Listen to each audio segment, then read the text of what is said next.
Yes, sir. Yes, sir. Man, we back, man. We big back. We never left. Come on. Let's open up, bro. In the name of Allah, the Beneficent, the Most Merciful. All praise is due to Allah, the Lord of the worlds, the Beneficent, the Most Merciful, and Master of the Day of Judgment in which we now live. Thee alone do we serve. Thee alone do we beseech for divine aid.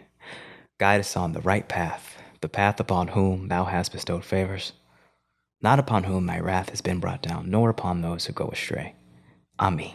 Me. Ah, man. Back to work, man. Back to work, man. back to Clocking work. in. You clocking in. Come on. We supposed to be here right now Always. because it's our time. And we could have thought of any excuse not to come back tonight after little small technical laughs last night. We could have. We were both busy all day. But it's 11, it's midnight, but we're here making time. Man. No, we're making time. Come on. And we're not tired. And we're doing this because this is the attitude that is required to get us to the next level. Definitely. So Urgency, like we talked about. yeah, it's urgency, bro. And we're practicing what we preach. And if we had to, we could do this all night. We could do it the next night. Because that's just how we are and how we're constructed. And that's why we're both having this conversation. So this is Adam X with the Ascension Podcast with my brother, Temu. Temu, yes. Yes, sir. I never asked you, what is your name? I don't know what it means. Oh, yeah. Go so, on that, bro. Yeah. so Temu Asyr. Temu is, a lot of us heard the name Atum. Yeah, Right? Atum is a very old pre-dynastic Kemetic concept. Yes, sir. All right. Temu, it means singularity, electromagnetism, the one, the thought, Yeah. the seed, right? And then Asyr is the physical manifestation of the totality of Ra. So Temu is the first part of Ra. Yes, sir. Or the totality of creation. Yes, sir. Asyr is the physical manifestation of the totality of creation itself. Understood. Right? Yeah. So I am both. I am the creator. Yes, sir. Right? And I am the ideas. And I'm also the physical embodiment, as we would know as agriculture or a king or a leader or divine masculine energy. Understood. So I'm both. Yes, sir. And I'm here. Yes, you are. And who is Ra? Let's clear who. Oh man, we're gonna just jump into it. Yeah, so bro. when we, Ra is a very condensed way of saying, once again, the totality of creation or creator. Understood. Right? There's a process to creating something. So like in different cultures, it would mean Ra Nebateshra, Ra Harakuti Atan. There's a lot of different ways of how you view Ra. But essentially it's a creator, right? It's not the sun god. Yeah. It's more so we are able to understand between seeing the relationship that the sun has with us on here on earth is our relationship that we have with physical reality. Yes, sir. And we can learn from the sun, and all the things the sun offers is the things we offer as creators. Yes, sir. So when we're dealing with, like we talked about yesterday, I don't deal with Egypt. I don't do Egyptology. No, sir. I do the meta nature. I do Moorish science. That's right. Meta nature. Medu nature or Mduntara. How do you spell that? MDWNTR. Yes, sir. Really simple. Yeah. Right. Or some other of his spellings are METUNETER. Yes, sir. Medu nature. Right, I like Meduntara. Yeah. Meduntara. Yeah. Mother Nature. So it means the divine spirit, and it's where we get Mother Nature from. Yes, sir. So when we talk about Mother Nature this, Mother Nature that, or AKA the Holy Spirit. Yes, sir. The Holy Spirit is the Medu Nature. Understood. Yeah. That's why when Jesus was out here talking to the wind, and doing all these, doing all these metaphysical things, it's because he understood how to connect with nature. Yes, sir. And speaking from the cradle, because he was speaking as a baby. Yeah, so it's how you know he was the truth. Come on. Mother was from Egypt, was from Kevin. Come on. Yes, sir. Come on. So that's our people. Tom, Mary. That's right. We are born from Mary. Yes, sir.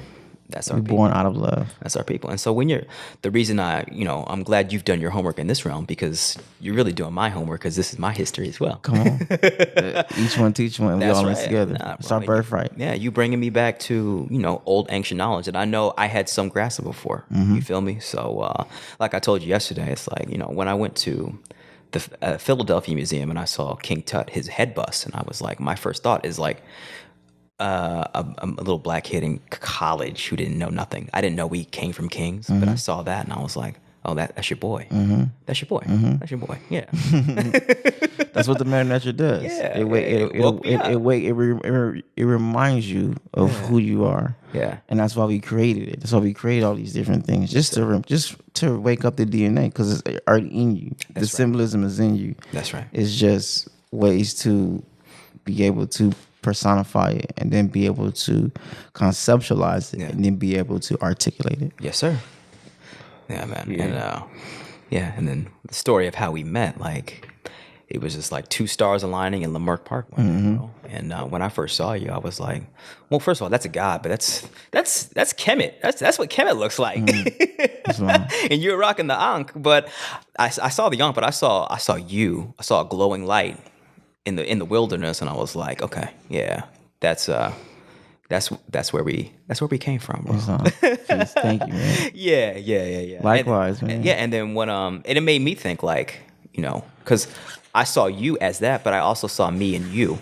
So I was like, oh, it made me proud to see you not only like manifesting in your current form, looking glowing and looking like a god, but also like busy doing work of resurrecting our people. Man. And that's what I really care about. Facts. I don't care about like Egyptology, or I might care about what are you doing for our people? And, and if your priority is not uplifting our people, then like it's not like I don't like you. It's like your belief system and your theology carries less weight with me, because we got an emergency on our hands, and we have an obligation to serve each other to raise us out of this condition. Right. So one, I saw what you look like, but then two, that you were committed to the mission, and you had the same. You and I, people told us that we needed to speak because we both have gotten the memo. Yeah. The past decade is like, it's time for us to go back to the land. Yeah. Straight up. And and to add to that, that is why I don't like people. People might try to put me in like an Egyptology box. Yes, sir. And that's why I let them know, no, this is not Egyptology. No, that's scholarship, and that's academia, and that's just people who say, look at our information. That's right. Look at us both and the things we know. Yeah. And the Mother Nature is the work. Like I said, the Ra is a creator. Yeah. Things need to be needs to be done. Work needs to be had to be Ra. Yeah. And also Asyr is agriculture itself. Yes, sir. So that is the highest level of masculine energy, is agriculture. Yes, sir. Which is the science of how to work with nature. Yes, sir. So we're not doing the science of how to work with nature. Yeah. We're not doing the work. Yes, sir. The work needs to be done. That's right. And we not only are we not doing it, we lack the desire to do it, and we have this attitude that we're better than that which gives life to everything. So it's going to be hard to get out of a condition with that mentality. And when I was going through my 25 quarter life crisis, like, I'm a black man and I'm not trying to do this for the rest of my life. Just submit to this bullshit. I'm not trying to do that. But I don't know what to do because I don't know I am. Allah, he showed me, is like, well, go to a farm. So I volunteered at an organic farm, got my hands dirty, and I've been slowly leveling up ever since, using my technical skill set. I work in finance, as I told you, but also understanding that it's imperative for the black man and woman to go back to the land. Definitely. Period. And if you're talking about liberation or reparation or anything of that matter, and it's not talking about land, good luck with that. I mean, yeah, good luck. But I'm not going to tell you what to do or judge you what you're doing. But I'm like, okay, well, good luck going forward, self-governance and autonomy without your own piece of land to call your own. Yeah. Foundation. It is the foundation. It's the foundation. Agriculture is the foundation of civilization. Yes, it is. Because it is even in our schools, right? What is our first grade, right? Kindergarten. Yeah. Right. That's how you get. That's how you start. You develop the relationship with nature as a child. Yes, sir. Right, and then you go to what the elements. Right. Yeah. And then you go to kindergarten elements. Then Wow. you go to the elements. Yeah. Then you go to what Midgard, and then you go to what the higher self, and then you go to what the universe. Right. So you didn't make this up, right? I did it. This is where our school system. It's not me. We created our school systems. You get what I'm saying? It all comes from Kimmy. Everything starts from the meta. We got to repeat. Let's repeat that one more time because that was not mind blowing, but that is exactly. That's when we like kindergarten, learning, developing kindness in the garden. Yeah. What and we got to ask yourself, what does this mean? Yeah. What is kindness? Kindness is an action. It's a thought pattern, behavior pattern, right? Yeah. Kind is you're doing something. You're developing a relationship with nature to develop kindness. Yes, sir. Gentleness. Because when you're working with agriculture, it's physical fitness, it's therapy, it's meditation, it's discipline. It's discipline. Learning how to deal with failure. That's right. Right? Yeah, so much. You're learning, once again, you're learning time. Yes, sir. You're learning the seasons. Cycles. You're learning cycles of times. Right. Yeah, you're learning how this planet works. You're learning how to develop a relationship with something as a child. Yes, sir. You're learning how to work and partner with people and with nature, the unseen force. And then you go to the elements. Yes, sir. Right? And then you go to Midgard. Some would say Midgard was, once again, Earth, right? Middle school? Midgard? Yeah, Midgard. Yeah. Like, once again, I'm always one tied to all of the sciences because even the Norse science, they would call Earth Midgard. Oh, right? Understood. So you learn actually Earth, and then you go to higher self, right? The stratospheres and the different spheres. Yes, sir. And then you go on what? The universe. University. Right. Bro, it's called a university. It's called a university. It's called a university. It's called a university. I never did the etymology of university. It's the universe. There's a reason we do these things. Yeah. But it's just that the things that we do, we don't know why we're doing it. We don't understand that these are our structures that have been. Our structures are to plug and play in someone else's life. It's somebody's society. That's right. But it's still our concept. It is our concept. It's still, even the American flag is the throne of Asyr. I can show you that. You can look up the throne of Asyr. Yeah. And then look up the American flag, and they're the same thing. Yes, sir. And they took that as well as the education because it worked. It ain't they didn't judge it. It's like, okay, this clearly worked for them from a civilized people, a highly civilized people. We have a job to build our own civilization, so let's take the best of what they have to offer, and then hide this knowledge from their descendants. I'm not mad at that. Not at all. Yeah, because as you said, it's all about being objective and seeing game where it is and respecting the game being played. So that way, if you respect the game's not going to get run on you because you see it for what it is, and you could take the positive attributes of the game and apply it to your own life strategy to build your own system. You don't have to lie, manipulate, and steal to be successful. All you got to do is just build a system that benefits everyone, and people see themselves winning in it, and then people are going to gravitate towards this system as opposed to this current system where your victories come at someone else's expense. Yeah, so this is their phenomenon, we'll call it. It's an individualistic capitalist. The way our capitalism is individualistic. Yes, sir. And it doesn't necessarily work on a grand scale for the masses of people. No, sir. But it's possible to work. It works for the people who know how to work it. That's right. And it doesn't work for the people who've been consciously removed from the information of to work it. Yeah. So because the foundation of the American economy, when we say the throne of Asyr, yes, sir. The foundation of the American economy, the throne itself, is agriculture. Yes, sir. America makes its money on a foundation level from agriculture. Yeah. Because agriculture isn't just food; it's the entire full spectrum. The animals, the sea, the forestry, the essential oils, and the knowledge itself. That's right. Right, and then I've had to master all of these elements in cattle and fish. It's another name for Asyr is the god of corn.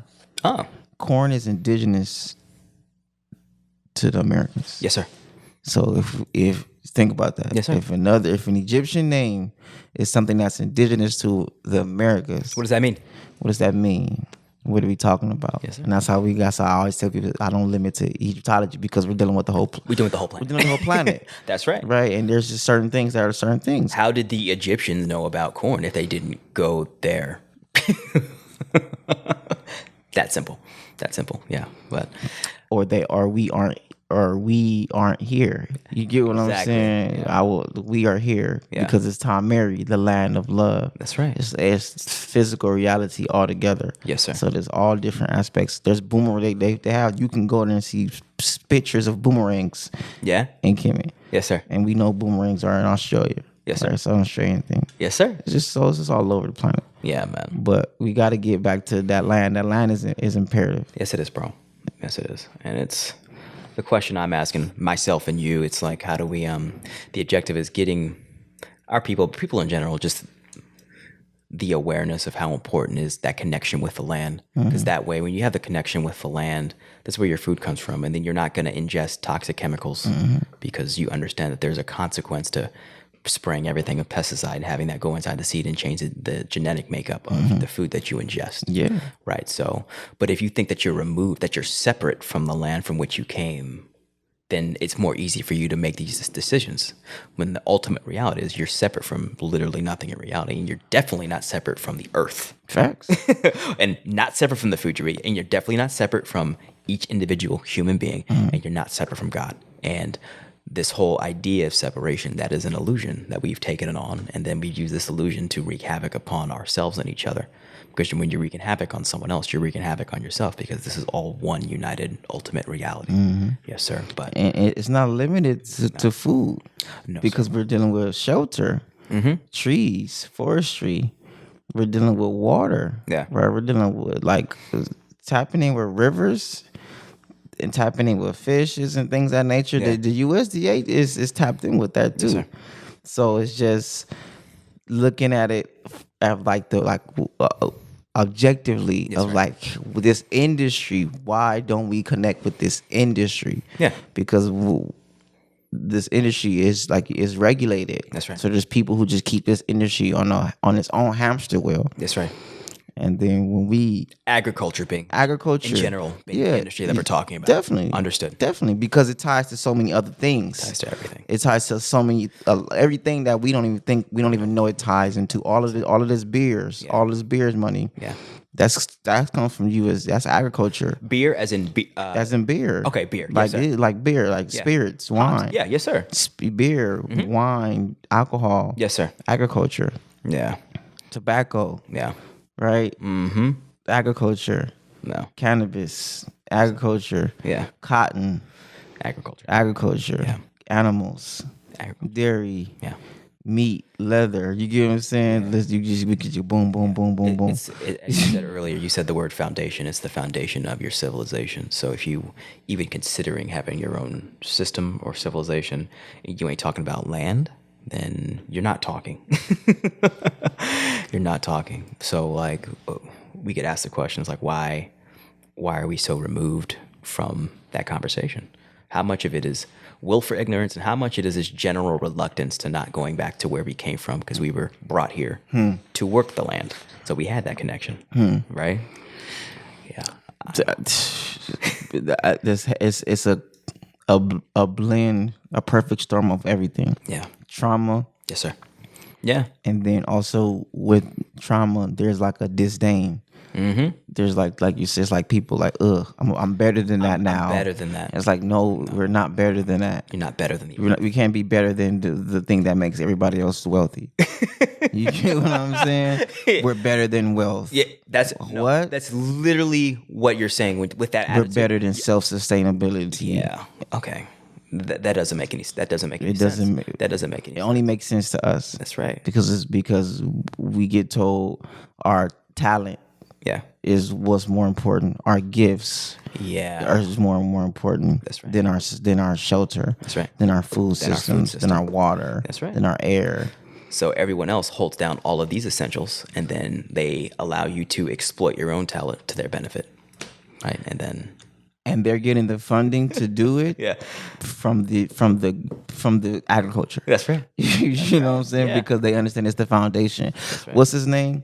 The owner of the Dallas Cowboys. Oh, Where Jerry did he get Jones. his money from? Oil? Oil. Oh, yeah. That's right. Yeah. Yes, sir. Oil. Yep. But, yeah, we're... You know what I'm saying? yeah, we'd rather dance on a stage with big muscles than actually ask, oh, how did Jerry Jones get to that position to have the ultimate power to decide whether I play for him or not?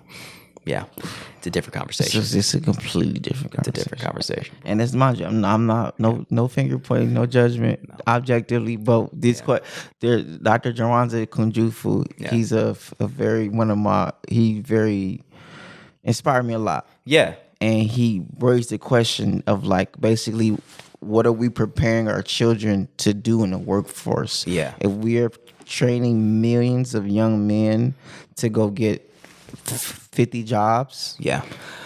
you know what I'm saying? Then what are we really doing at this point? We can't even be mad at them. What are we, like you said, that conversation, like, okay, are we raising a million young men to go be agriculturalists and to tap into the full spectrum of agriculture? Yeah. There's over 30 different careers from agriculture. Yes, sir. Right, I can know off the top of my head. Yes, sir. Right. Are we preparing this? No. Or are we preparing them to go get a job that has a very low probability and has a very even lower probability of being sustainable? That's right. And has a very low probability of actually being a career. Yeah. You feel what I'm saying? Right. The probabilities of this are very, very, very low. Yeah. That accomplishing this is going to actually be something that is going to sustain you in life. Yeah. That is true. You feel me? And at the same time, the risk of these things is very high. Yeah. We have normalized watching people tear their MCL and ACL. Yeah. And it's normal. It's normal. It's not normal to tear your ACL and your MCL. No, man. And your shoulder blades in your 20s. That's not normal. That's not normal, bro. It's not normal. I don't care what nobody says. It's not normal. You got to use that body for the rest of this life, and no, it's not. It's not normal. Yeah. To tear your ACL. No. At all. No. Let alone weekly we just watching it as a report. Oh, such and such tore his MCL. Yeah. Such and such tore his ACL too. Yeah. Such and such tore his. Oh yeah, okay. Yeah. You're gonna replace him with somebody else, and maybe he'll do the same thing. And but that's what we're trained and conditioned to see as normal. This is the trajectory we're put on. Be entertainment. Put your body at risk. Don't touch any of the foundational elements of the nation. Stay away from that. Stay away from ownership. Stay away from the land. Stay away. Stay away, because it's not for you. Because this is our country. and what is the main driving point and the motivation for people chasing these careers is the money. That's right. Let's be clear. Yeah. But mind you, when you go to the agricultural industry, there's the same amount of money, if not more money, available for everyone. That's right. That is readily available. That's right. Yeah. And you know this because you've done your homework on that front. You've done your homework because you understand, like, it's follow the money. And okay, well, where is the USDA is giving money to? Okay. The USDA has so much money, bro. Yeah. You know what I'm saying? And California's for sale. Yeah. Not only California, America. There's so much land to go start agriculture. Yeah. There are things in place that will help you get started. There are industries in place that will help you to start, that will fund you to do agriculture. There are grants in place to help you distribute the food. Yeah. There are companies that will donate to you to help you with the infrastructure and help you with the technology and help you with the supplies and the equipment you need to do it. That's right. But you had to have the willpower to do it, and the drive to actually apply and go out there and do it, and the skill set as well. Yeah. Or we can go keep playing games. Yeah. As a grown man. We can continue to be 30-year-old men playing games. Playing games. Playing games. Literally playing games. Literally playing games. Playing games. Playing games. And then buying nice stuff that someone else made? Because we play games really great. Not in opposition, being objective. Yeah, no, that's what it is. Feel how you feel. Yeah. Feel how you feel about me. I've been saying these things for 10, 20 years. Yeah. Like, okay, I like watching y'all play games too. Me too. Let's be honest, we do. But I think especially during COVID really showed us, like, bro, it was kind of sad watching it. It was honestly, It was sad. It's sad. It still is sad. It was sad watching it. It was sad watching it. It's sad. There's no one there. It's like you see it for like what it is. It's empty. What are we doing? What are you doing? What are we doing? And then I see like these big, beautiful black dudes playing sports. And I'm like, man, if you would apply your mind and spirit and it's another game. Or I mean, and the hard part is like, of course people look at me like, okay, who are you to say, look at you? Okay, of course you don't, I'm 150, both of us, right? One like you guys are just hating. It's like say what's fine. Say what you want, and they should say that. Say what you want. That's a but good argument. I know that I have started a career at 18, and guess what? I'm still able to sustain that career at 30. That's real. At 32. Yeah. A successful career, self-made. That's right. I started a business and I still have that business. That's right. So, sure, whatever. Yeah, and then what is someone who's playing games? They have more fiat currency, right? Than you. Okay. Yeah. Good luck with that. Do they even know what fiat currency is? That's only a choice. Yeah. I chose to. I made a conscious choice to not do the things that will lead to more fiat currency because we need to build a nation. Yeah. Thank you. We need to build a nation. You need to build a nation. Yeah, you need to build a nation. And in order to build a nation, you need land. You can't just build a nation on someone else's currency. Short term. Yeah. Right. We need long term. We need to put things in place to build long term currency. That's right. Because doing these things are not going to build short term currency. Yeah. And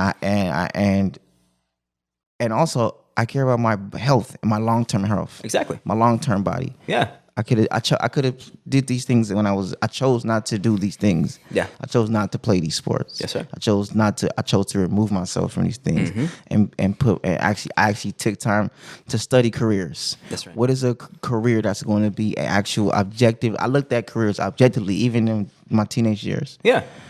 Okay, I took time to actually study the NFL and study the NBA and study sports. What is what is we actually doing? Yeah. I studied shoe designing. I studied culinary arts. I realized with culinary arts, you can travel the planet. Yeah. You can make money over 20 different ways. You can be a private chef. You can be a restaurateur, executive chef, caterer, cruise ships. Yeah, I was shouting about cruise ships, right? Yeah. You can go to, or you can do a 1,000 different things being a chef. And it's a trade, a skill set that will be a part of that is needed forever. It's needed forever, everywhere, anywhere. It is essential. Someone has to prepare the food that which we consume. Yes, sir. And then after already having our own catering company that was already established in our community, then we just learned that how to grow our own food and raised our value higher because we actually studied Michelin star chefs. That's right. And studied world-renowned chefs. Yeah. And guess what? Michelin is a Michelin star chef who grows his own food and takes that food into his restaurant. Exactly. And we said, let's do that. That's right. And guess what? Yeah. Now we were recognized, and now that's how we are in these positions that we are in because we are self-sustainable. That's right. So that's right. You can say I'm the hater, or you can be objective and accept that we made the right choice. You made the right choice. You made the right choice. You're playing a long-term game that's ultimately going to be more successful than putting your body on the line for a short-term amount of fiat currency. You're on the track to create your own currency by accumulating value, something of value. I know one thing. Can't nobody tell me can't nobody trade me nowhere. That's true. I know can't nobody tell me I gotta go pack my bags and go play and go do something for somebody else. Yeah. I wish somebody would tell me you gotta go be a chef for somebody else on the other side of the country. That's crazy. Today. That's crazy. Pack your bags and the whole world know you gotta go. Man, let me chill. Let me relax, man. Let me calm down. Yeah. That is crazy about like how we have normalized like, oh, these guys just get to get shipped all over the country. Just get treated like chattel slavery. Like chattel slavery, man. And we it's normal. It's normal. At some point we have to say, hey, this isn't normal. This isn't normal. We're saying that right now. We're saying it right. But also, we said it. We said it. Hey, guess what? We said it. It's not normal. But like we said, it's not judgment. It's just observing. and being objective in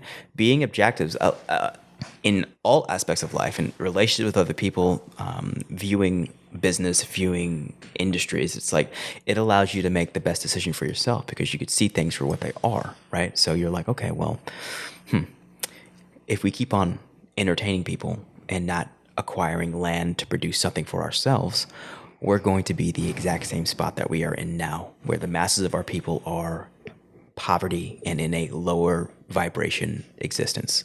So that's not a calculation I would ever make. I would not. I'm not going to do that. Yes. LA has a lot of sports teams. Yeah. And we are a food desert. Yes, sir. Okay. Yes, sir. So we can. You feel me? Like we have, like you said, we have to be. How many sports teams do we have in LA? How many acres of land do we have to grow our own food in LA? Yeah. You feel me? Good question. LA is one of the highest concentrations of wealth in the planet. Yes, sir. How are we having food insecurities? That's a good question. Yeah. Yeah. Objectively. Yeah. If we have all this money and we have all of this notoriety. Well, we say we have all this money. I'm talking about like the athletes. Yeah. Because yeah. I feel like this conversation is here, and I feel like I kind of a part of me wants to be like, oh, but now it's like, nah, let's really lean in with this. Let's lean in because it's real. It is real, and we do. And at me, especially at 32, yeah, it is our job as a. I'm an OG now, relatively. Yeah, no, relatively. It's my job to look at these young men and say, "Hey, I get it. Yeah, but let's really think about what you're about to do because you're going to spend all of your teenage years, your childhood years, your young adult years. In this, what are you trying to accomplish? Yeah, and what is the probabilities of you accomplishing it? The probabilities are low. The probabilities are very low. Very, very, very. There's probabilities of you really hurting your body. That's right. And having substantial injuries to your body. Yeah, and then with injuries to your body, having no tangible skill sets to apply to the real world. Because you're so big, because you put all your time and attention on that. What is it? An assembly line. An assembly line. So the game is like, they put enough, as many of these black boys on this assembly line, whether it's to jail, to sports, keep them in these trajectories so that they don't come anywhere near the levers of power in this country, which is ownership, and specifically ownership of land and resources. Yes. Like we haven't even conceptualized the necessity of that if you want to be a free people, not subject to the ruling class of this country that enslaved your ancestors, that enslaved you. So it's because there's no infrastructure there. Yeah. We're continuing to plug ourselves into someone else's infrastructure. Yes, sir. Which means the bottom layer. Mm-hmm. And then the layer below that, and then the outer layer of we talking about even all the sponsors. Like I always tell them, there's no black owned business on these commercials. No, sir. No. There's no black owned vendors in these stadiums. No, sir. There's no black owned parking. The people who who work for take care of the parking. They're not black. No, sir. Right. No, sir. And so we're just, and mind you, it's just everybody. There's the medical staff, all of the team staff, the people who actually the team itself, the business of the team. The business of the team. That's not ours. That's not ours. None of it is ours. So the equity, the actual infrastructure. Once again, agriculture is the foundation of civilization. Yes, sir. Because agriculture teaches you infrastructure. Yes, it does. It teaches you how to build something from the ground up. Yeah, from the ground up, and then figure out a way to market the fruits of your labor to the market and charge a price that you could live your life on, right? So it's literally all elements of the life cycle. Yes. Is in agriculture. Yes. Period. And it forces you, being involved, in part at least, it forces you to think about how life really works and what do you need as a life to be self-sufficient. Working the land forces you to think for yourself. Yes. Right. And so by being removed from that element, we're forced to always be in a position of dependency, whether it's just working for somebody else for millions of dollars, but you're working for someone for millions of dollars and you have no means of production. And mind you, the reality is there's only a very small percentage of people who get the millions of dollars. Very small. And that's the part. Minuscule. That's the very part that's hard because it's like, it's not that we're anti, no, but we are objective. And we just always. 60% of them do not get a second contract. Do we understand that? Yes, sir. These are our young men. These are our 19, 20, 21-year-olds, 22-year-olds. 60% of them will not get re-signed. Yes, sir. A very 10% of them will actually make it to like a quote unquote star level. That's right. Yeah. In the context of how much are continued coming annually. Yeah. We're going to pump them there, and then a small percentage of them will actually get a contract, and then an even very smaller percentage of them will get a second contract, and even a very smaller percentage of them will actually have notoriety. That's right. And then of those who, in this entirety of the system, how much of these individuals are investing in ownership of means of production, land? I don't even want to know. I don't know the percentage, but I know it's probably 0. It's a small percentage, and that's all we're saying. Yeah, very. It's a very. However you feel about what we're saying, it doesn't change the percentages. It's the truth, and it's like we said, we keep harping back on objectivity. It's very important for us, and we're not judging our people. We're laying out the facts as we see them, and we're observing so we could motivate our people to see reality for what it is and make a change given where we want to go, because we always talk about freedom. Oh, I want to be free, blah blah blah, I want to stop oppressing me. But I'm like, okay, but are you willing to make the sacrifices to get you to that position of freedom? Definitely. Are you willing to stop pushing football onto your boys and start pushing Kemet? Start pushing agriculture? The answer right now is absolutely not. And mind you, let me be very clear. Yeah. I do a workshop with young men every year. Been doing for the past 5 years. This is the conversation I have with them. Yes, sir. So anything I'm saying right now is not something I haven't been saying for years, and I'm well prepared to stand on. Yes, sir. You get what I'm saying? Yes, sir. Because I have to get these young men to look at this world objectively. Yes, sir. And not what the TV tells them that they should do. TV. And also because it's not real. Yeah, it's not real. It's not real, and it's propaganda. First and foremost, it's 100% social engineering, definitely. Social engineering, propaganda, PR, dogma, all of it. And so, no matter what we say, our enemy is that. Is like, because they could hear all this beautiful talk we're talking right now, and then end of the day they see someone rich on TV, and that image has an emotional weight with them. Definitely. So what does that mean for us? It's like, yeah, we could say, because they've already had a distorted view of what rich is. They don't know the most wealthiest, the top 10 farmers in the world. I believe number 2 and number 3 are in the top 10. At least 3 of the top 10 farmers in the world are in California. Yes, sir.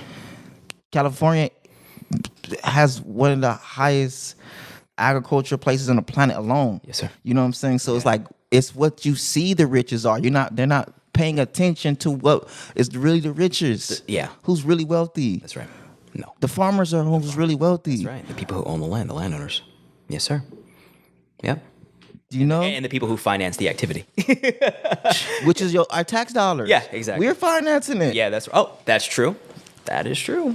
Yeah. So. Yeah, but I think it's incumbent upon me and you. It's like we're always going to have to, we could say all this. You need to, if you want freedom, then you need to prioritize these things, land acquisition, primarily knowing how to work the land and bring a product to market.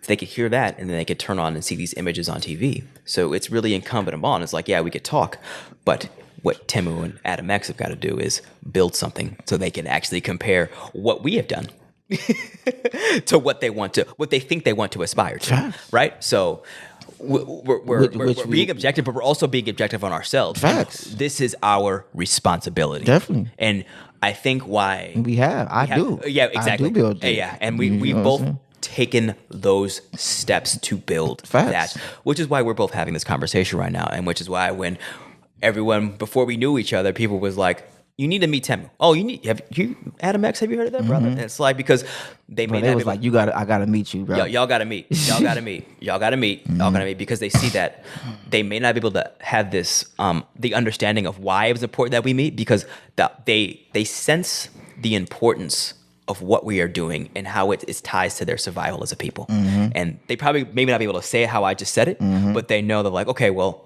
he's doing something that I know is important, that I know I probably should be doing but don't want to do. He's over here doing the same thing. Instead of doing something myself, you guys do it.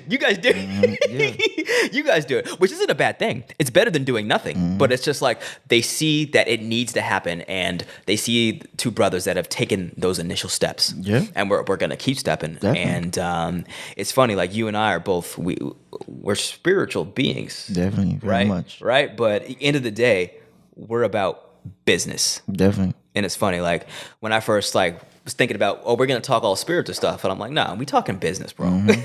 Because you can't levels. You could flex in the spiritual lane all day long, but you don't have no land, bro.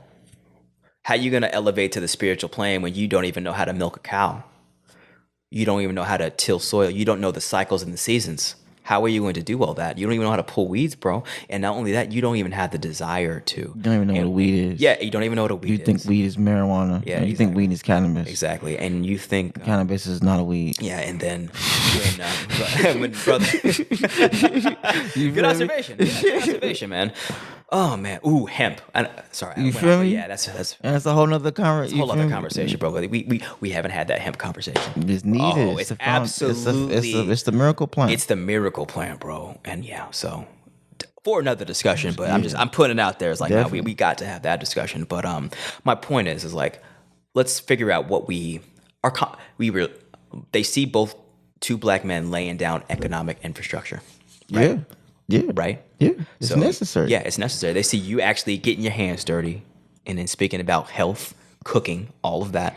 And they see me, someone who's just taking plants and distributing them and building out this distribution and supply chain. Facts. Right? So and those two go together. They go together. And everything I'm saying, I can show you with actual statistics. You know, it's funny because, like, an example, it's kind of off topic, but it correlates. Yeah. I was having some conversations with some young people a month ago, and I said Will Smith is one of the greatest rappers of all time. And they said, what? How can you? I said, bro, have you actually looked at Will Smith's numbers? Have you actually looked at the data? Yeah. Oh no. I said, well, how can we have this conversation if I'll say you cannot just be willfully ignorant. Yeah, I won't allow that. No. It's one thing to say, okay, this is how you feel. It's one thing to say, at least acknowledge that you haven't even actually researched. You haven't done your homework. And then to say, I'm not going to do it just because. Now that's our problem. Yeah. You refuse. We have cognitive dissonance. Yes, sir. Which is elaborate on that. Yeah, cognitive dissonance is when we hear new information, our minds automatically reject it. Of course, you don't know it is new information. Yes, sir. Yes. When you hear something that goes against your belief system and your programming, yes, yeah, then you said you're crazy. You can't be right because I don't know that already. That's good way of saying that. But that's not how information and knowledge works. No, sir. It's new. Yeah.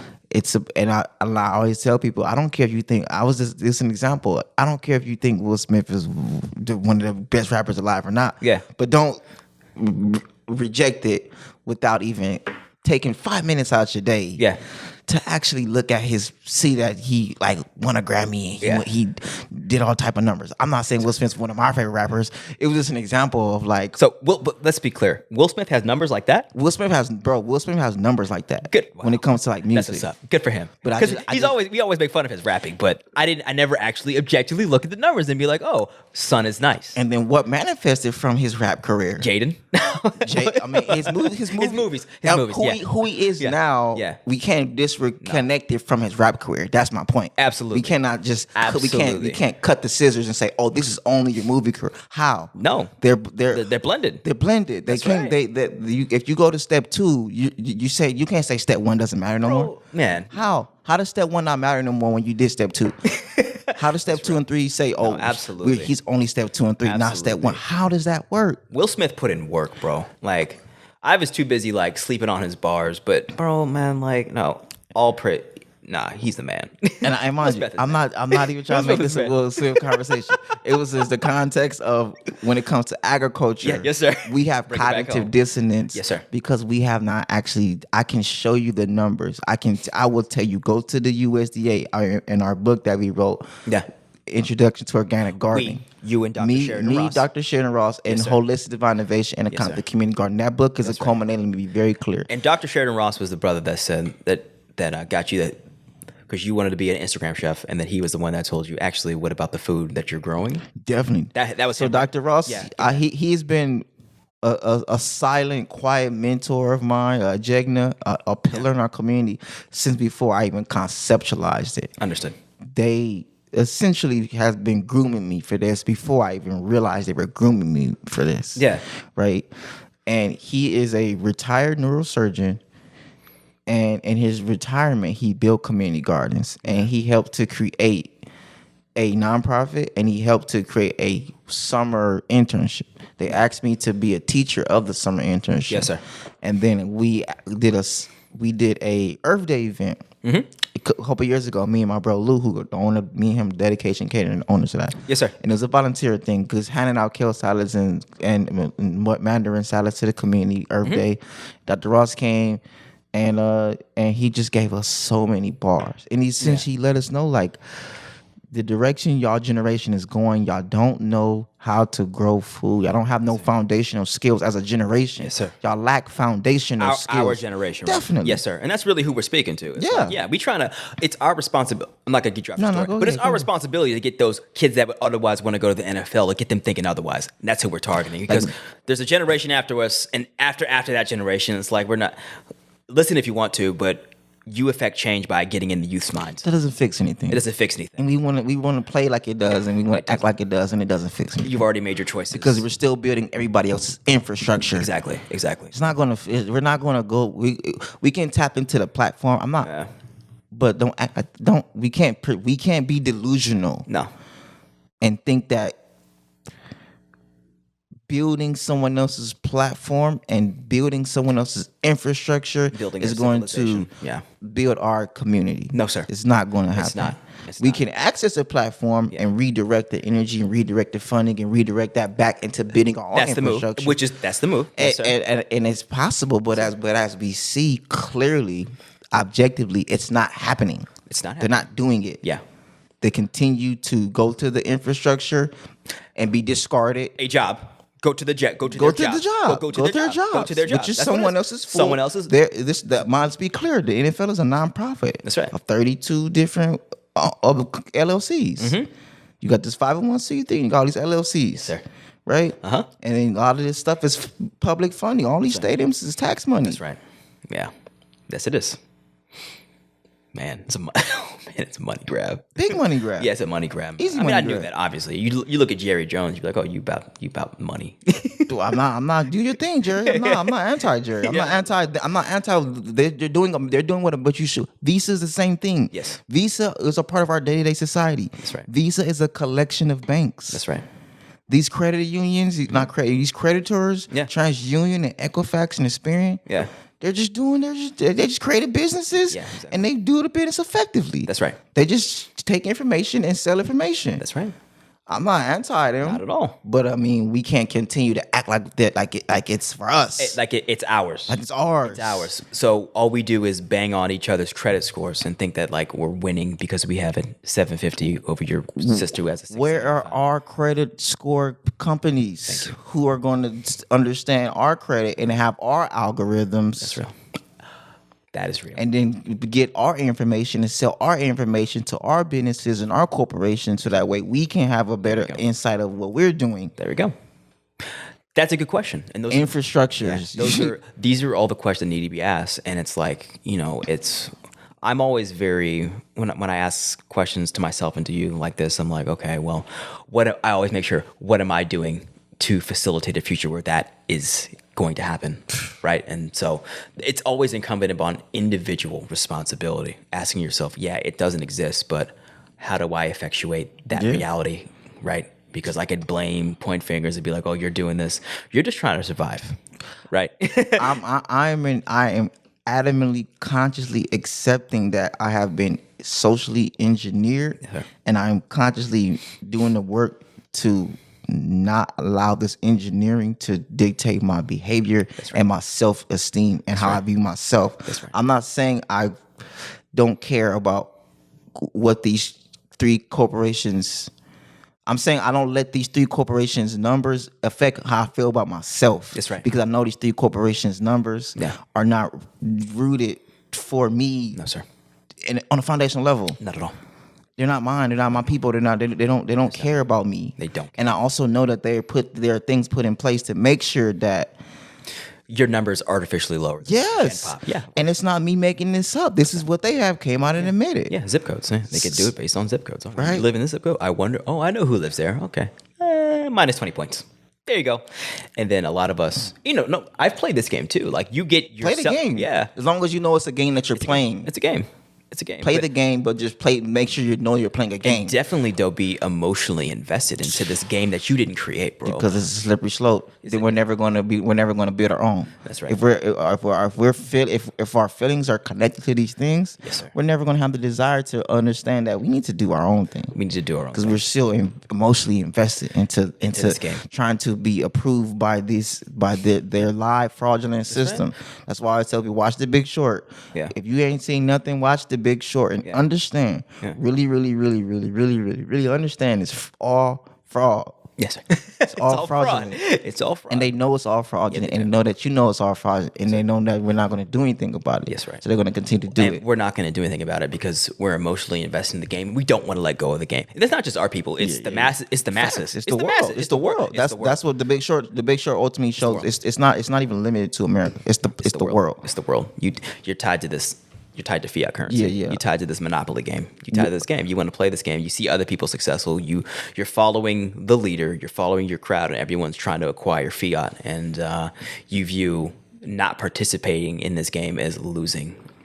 And like one thing we learned in BWO, because we both are investors and a member of BWO. Yeah, shout out to BWO. Building Wealth Opportunities, BWO Academy. .com. Tap in. It's necessary. Tap in, absolutely. We both members is one of the greatest investments that I've ever invested in. Likewise. One of the things they help me really wrap our mind around is that most of our, when we go bonds and all these things, we don't own these things. Yes, our energy is on the marketplace. Yeah. And we are chattel slavery on a massive world scale. Massive world scale, yes, sir. And the rest in Asia and the rest of the world is making way more money off of our energy than we are. That's right. We're not even playing the game of our own energy. We're not even invested. We're not even invested into our own economy. No, bro. No. The worst of the world is more invested into our economy than we as Black people. That's right. And us as people who are really from here. Yeah. Are even invested into it. We're not even invested into our own energy economy because we are, as Americans, we should be invested into the American economy. At least, minimally. At least. Put something in. I'm talking about the whole American economy. We should be making some type of profit, dividends, return on investments from our countrywide economy. Yes. Let alone from the whole world. Because mind you, we can invest at this point. You can invest into companies from the whole planet. Yeah. So we just gotta be our proper self. Open up our mind to who we really are. Not play this little small game. Not play the small game. There's a lot of Black people who still aren't investing in stocks, so they say it's untrustworthy. You don't trust the way an economy? Yeah. The economy is untrustworthy. You don't trust buying and selling? Whether how you feel about it, because once again, the feeling. How you feel. I don't. It's not about how I feel. Not about. This is about how to be a person, a human being. Yeah, had to participate. There's an economy going on. We know the economy is how we feel about the economy. It's still an economy going. We should be involved in the economy. Right. That's right. Yeah, minimally involved in the economy, and then building your own aspects, economic infrastructure. That's the next level. But at least it starts. And like with me, it started with my uncle buying me stock as a child, and that's why that really piqued my interest. It's like, oh, this is how it works. And then that's not a coincidence. Him doing that, and now I work in finance. That's what I do. It's my career. It's where my energy is spent. And nobody taught me. I'm probably the first person in my family to invest into the stock market. I understand. With all respect to my family. I understand. Yeah, but that is the reality. We think it's not for us. We think the land is not for us. We think ownership is not for us. We think, okay, what is for us? We get to buy stuff with other people's money. Okay. But then it's one thing to have that mentality, and then it's another thing to have the mentality and be like, oh, I want to be free. Okay, bro, something's got to give. and Something's got to give. that is the number one reason why I chose culinary arts, and why me and my bro, we chose to create a catering company. Yes, sir. I didn't create a catering company to get rich. No. I created a catering company to be free. That's right. I was able to move to Hawaii. That's right. You feel me? I was able to be. Dr. Ross and them paid and sponsored me to go to Texas to speak at a national convention. Yes, sir. To represent Compton. Mm-hmm. To speak about how I have a vision of turning my city into agricultural land. Yes, sir. and have an agricultural foundation. That was years ago. Yeah. You feel what I'm saying? I understand.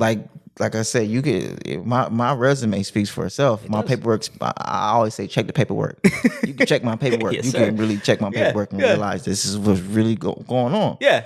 You know what I'm saying? And it's like freedom. Yeah. Is way more important than having these fiats. That's right.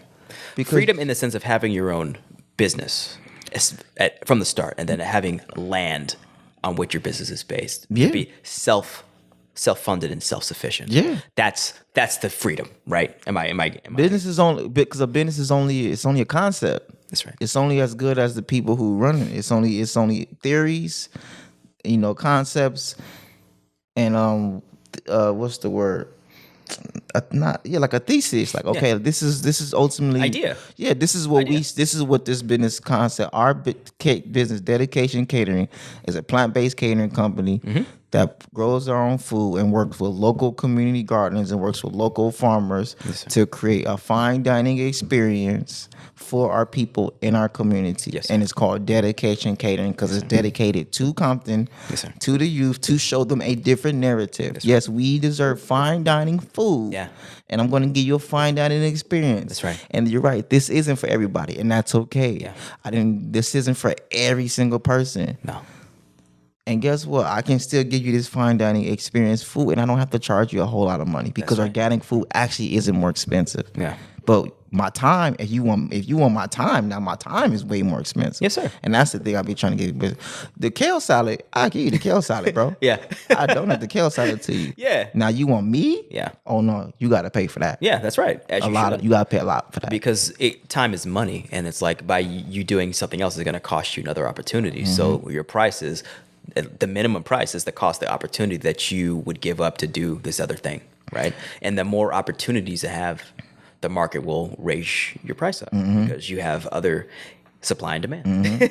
And because we are evolving, and we have allowed people to invest into our company, and we have allowed people we have created products. We evolved into a digital company as well. Yeah. So we have digital books, we have classes. That's right. We have workshops, we have information, we do lectures because the food is one part. And then now you can learn how to that's why we just make cookbooks. That's right. Of our most popular dishes. So that way people can get the information. That's right. And you don't have to try to get me. That's right. You don't have to, because it's more so to show people it's a reflection. Like I said, I hold a mirror up. Yes, my time is valuable because I want you to understand your time is valuable. Every week, that's right. If I don't hold my time at a high value, how can I expect you to hold your time at a high value? You can't. And if I don't get you to understand that you got to respect my time and hold my time at a high value, then I can't ask the same. I'm only going to ask for me what I will ask. You know what I'm saying? It's only going to be reciprocated. That's right. Because I have to accept that people don't really take our time serious. They don't. We don't take each other's time serious because we don't see each other as valuable. Exactly. And we don't see ourselves as valuable. I'm too valuable. Exactly. I know I'm too valuable to not take my freedom and my time and my safety and my health serious. I take my safety very serious. Yes, sir. I take my health very serious. As you should. I take my freedom very serious, bro. I'm from West Side Compton. Yes, sir. You get what I'm saying? Yeah, you from the hood, bro. I take the fact that I'm not what millions of other of us. Yeah. I have family in there. I got homies in there. In jail. Yes, right now. Yes, sir. You feel me? I take that I'm one of the few who maneuvered and navigated, finessed, and I'm still here outside, and I'm talking about growing food. I don't play with that because I could easily be behind. You could be one of those. You could be a statistic, bro. Easy. It's but it was your consciousness that allowed you to navigate and finesse. And there was a lot, definitely, and that on top had a lot of protection. Yeah. And covering. That's right. And blessings. Yeah. And favor. favor, guidance, and then you submitting to his path. Definitely, 'cause eventually. Over a process. Yeah. You know, both of us. The thing is like everything happened to get us both right here, right now. You took your detour through the hood, through West Compton. I took my detour through the widest neighborhoods in America. And into the South, bro. bro. I'd be more scared over there than in the hood. I understand. Bro, you know yeah. what I'm saying? It's just like it's fear both ways. Facts. Fear of my own people and fear of the people who enslaved my parents. But it's like, so we both understand how to navigate, bro. finesse, how to navigate. Because if you don't navigate well over there, you can easily be dead, easily be in the jail, easily be removed, your career be destroyed. Yeah, all it takes is like one strike to ruin a career, because you try to get a job in this infrastructure and their infrastructure, and they see a black man and a strike, it's a wrap, bro. Especially in finance, like hell no. You know what I'm saying? Like, so it's like what I tell people is like I don't play victim ever. I don't even view myself as oppressed or anything. I'm just like, listen, like you don't have to like me, but you just have to look at the history of this country, look at the color of my skin, look what I'm doing right now, and then I think that in and of itself speaks for itself, right? Just like your track record speaks for itself, my track record speaks for itself,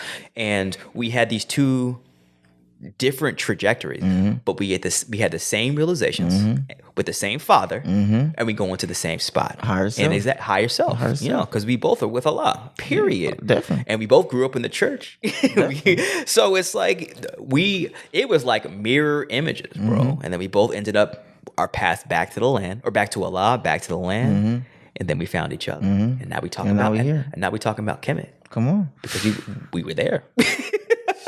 I'm still there. Yeah, exactly. Because the land of love. That's right. The black soil. That's right, bro. You feel me? We gotta create it. Yeah. You know what my we'll call it, to be frank, like when I realized I wasn't a nigga book was The Destruction of Black Civilization. I read that one by Chancellor Williams. Definitely. And I was like, oh, this is who we are. Yes. And I'll repeat that. Destruction of Black Civilization. Yeah. So it's that was a book that really awoke me. It's like, okay, we're not our condition. We come from royalty. We come from dynasty. We were actually kings. That's not just something rappers say. Yeah, but then it's one thing we hear that growing up, but then when you don't see that reflected in your reality, like why would you believe it, right? I don't see kings. I don't see gods. I see niggas, bro. Like myself included. I'm acting like one. But then you read it, and then it hits that DNA, like you were saying earlier. It's like, oh man, that's me. Oh, and then you realize, oh, what's my excuse? There's no excuses, bro. It's just like, it's just really confronting the reality of responsibility. It's like, okay, well, I came from this. I want to get out of this condition. I know what I'm capable of. It's time to get to work. And don't get it twisted. Like I had jobs in that system. I still have a job in that system. You know what I'm saying? And there's nothing wrong with it. But my mentality is work this job, get as much infrastructure that is applicable to our people, and bring it back home. Throw it off that cruise ship into our own ship. Yeah. You feel me? I let young people know. So if you get a job, bro, be the best employee. That's right, bro. And learn. Talk to everybody. Shake the supervisor's hand. That's right. Shake the CEO's hand. Like if you're gonna do it, do like Magic Johnson. If you're gonna it, Magic Johnson it. That's right. I'm here to get all the resources, insight, networking, information I possibly can. Game. And like the thing, build relationships. As much as I can. That's right. And just getting understanding how business works. Because it's not about feelings. Business, even nonprofits, is never about feelings. It's about how do we get more funding. Corporation, how do we get more money for our products? What products can we bring to the market that people are willing to pay for? And how do we decrease the cost to increase margin on these products that we already have in the market? That's business, bro. It has nothing to do with feelings. And people think that the world operates on feelings when it does not. And if you don't bring value to a company, and you cost more than you're bringing in, you're going to get fired. And you could say that it's about being black, or you say all this stuff, but at the end of the day, it's like they wouldn't have fired you if you was more than what you cost. Right? Like it's you gotta be effective. Yeah, you got to be effective. And it's the reason I'll harp back on the victim thing. No, especially not now. It's like I'm not a victim. I'm a king. I'm a god. Like that's the reality. Definitely. So it would be, given that that's my role and that I've taken upon, it's like it doesn't really behoove my self-interest to think like someone's keeping me down. The only thing that's keeping me down is my own thinking, right? Thinking that I can't do something. Thinking that I don't have time to do something, thinking that we can't do this podcast because last night the audio got messed up. Like it was like when that happened, like my initial instinct was like, oh bro, oh no, Tim. And I was like, oh no, victim, guilt, shame. Yeah, guilt, shame. Oh man, I messed up. But then I was like, you know what? I called you and I was like, bro, we got to get it in again. And the same thing, like, oh man, I don't know. And I was like, bro, stop. You can go. Yeah, you can drive out there. Exactly. There's nothing. There's nothing. Nothing happened. There's no needs in. There's nothing other than just not doing what you thought you was.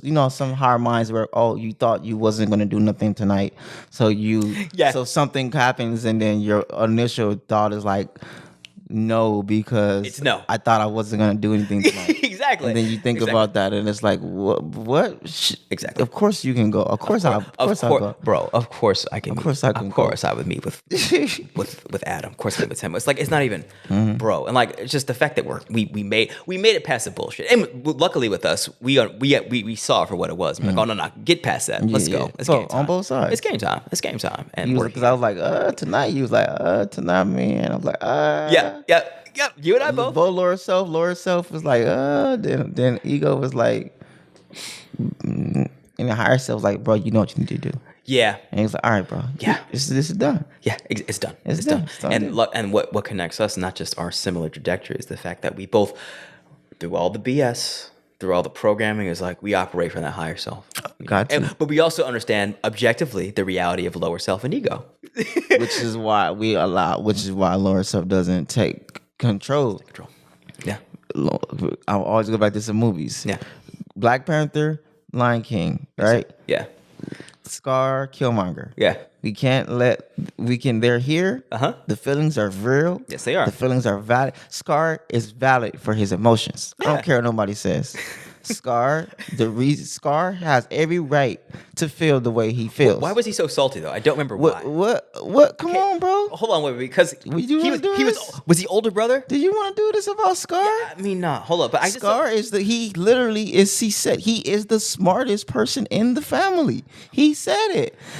Is that I have the brains of the family and I am not in charge. I'm smarter than everybody here, and yet I'm over here discarded to the side, and I'm literally the smartest person. Okay, understood. That was. I'm smarter than everybody here. Was it Mustafa? Mustafa was not Mustafa. Mufasa had brute strength, and he said the fact that you can beat me up makes you a king. Yeah. But I'm literally smarter than everybody. And now because I can't beat you up in a fight, now I'm just way over here, discarded to the side. With the hyenas, bro. And then in the project. They did the live action movie when they undertoned that he tried to fight Scar and lost. He tried to fight Mufasa and lost, and that he actually loves Sarabi. And mind you, so his brother beat him up and then took his girl and discarded him and removed his actual him from being in charge of a throne. Right? Okay, yes, sir. He has every right, and then his nephew and all of his ignorance and complete bravado rubs it in his face and insults him constantly. Yeah.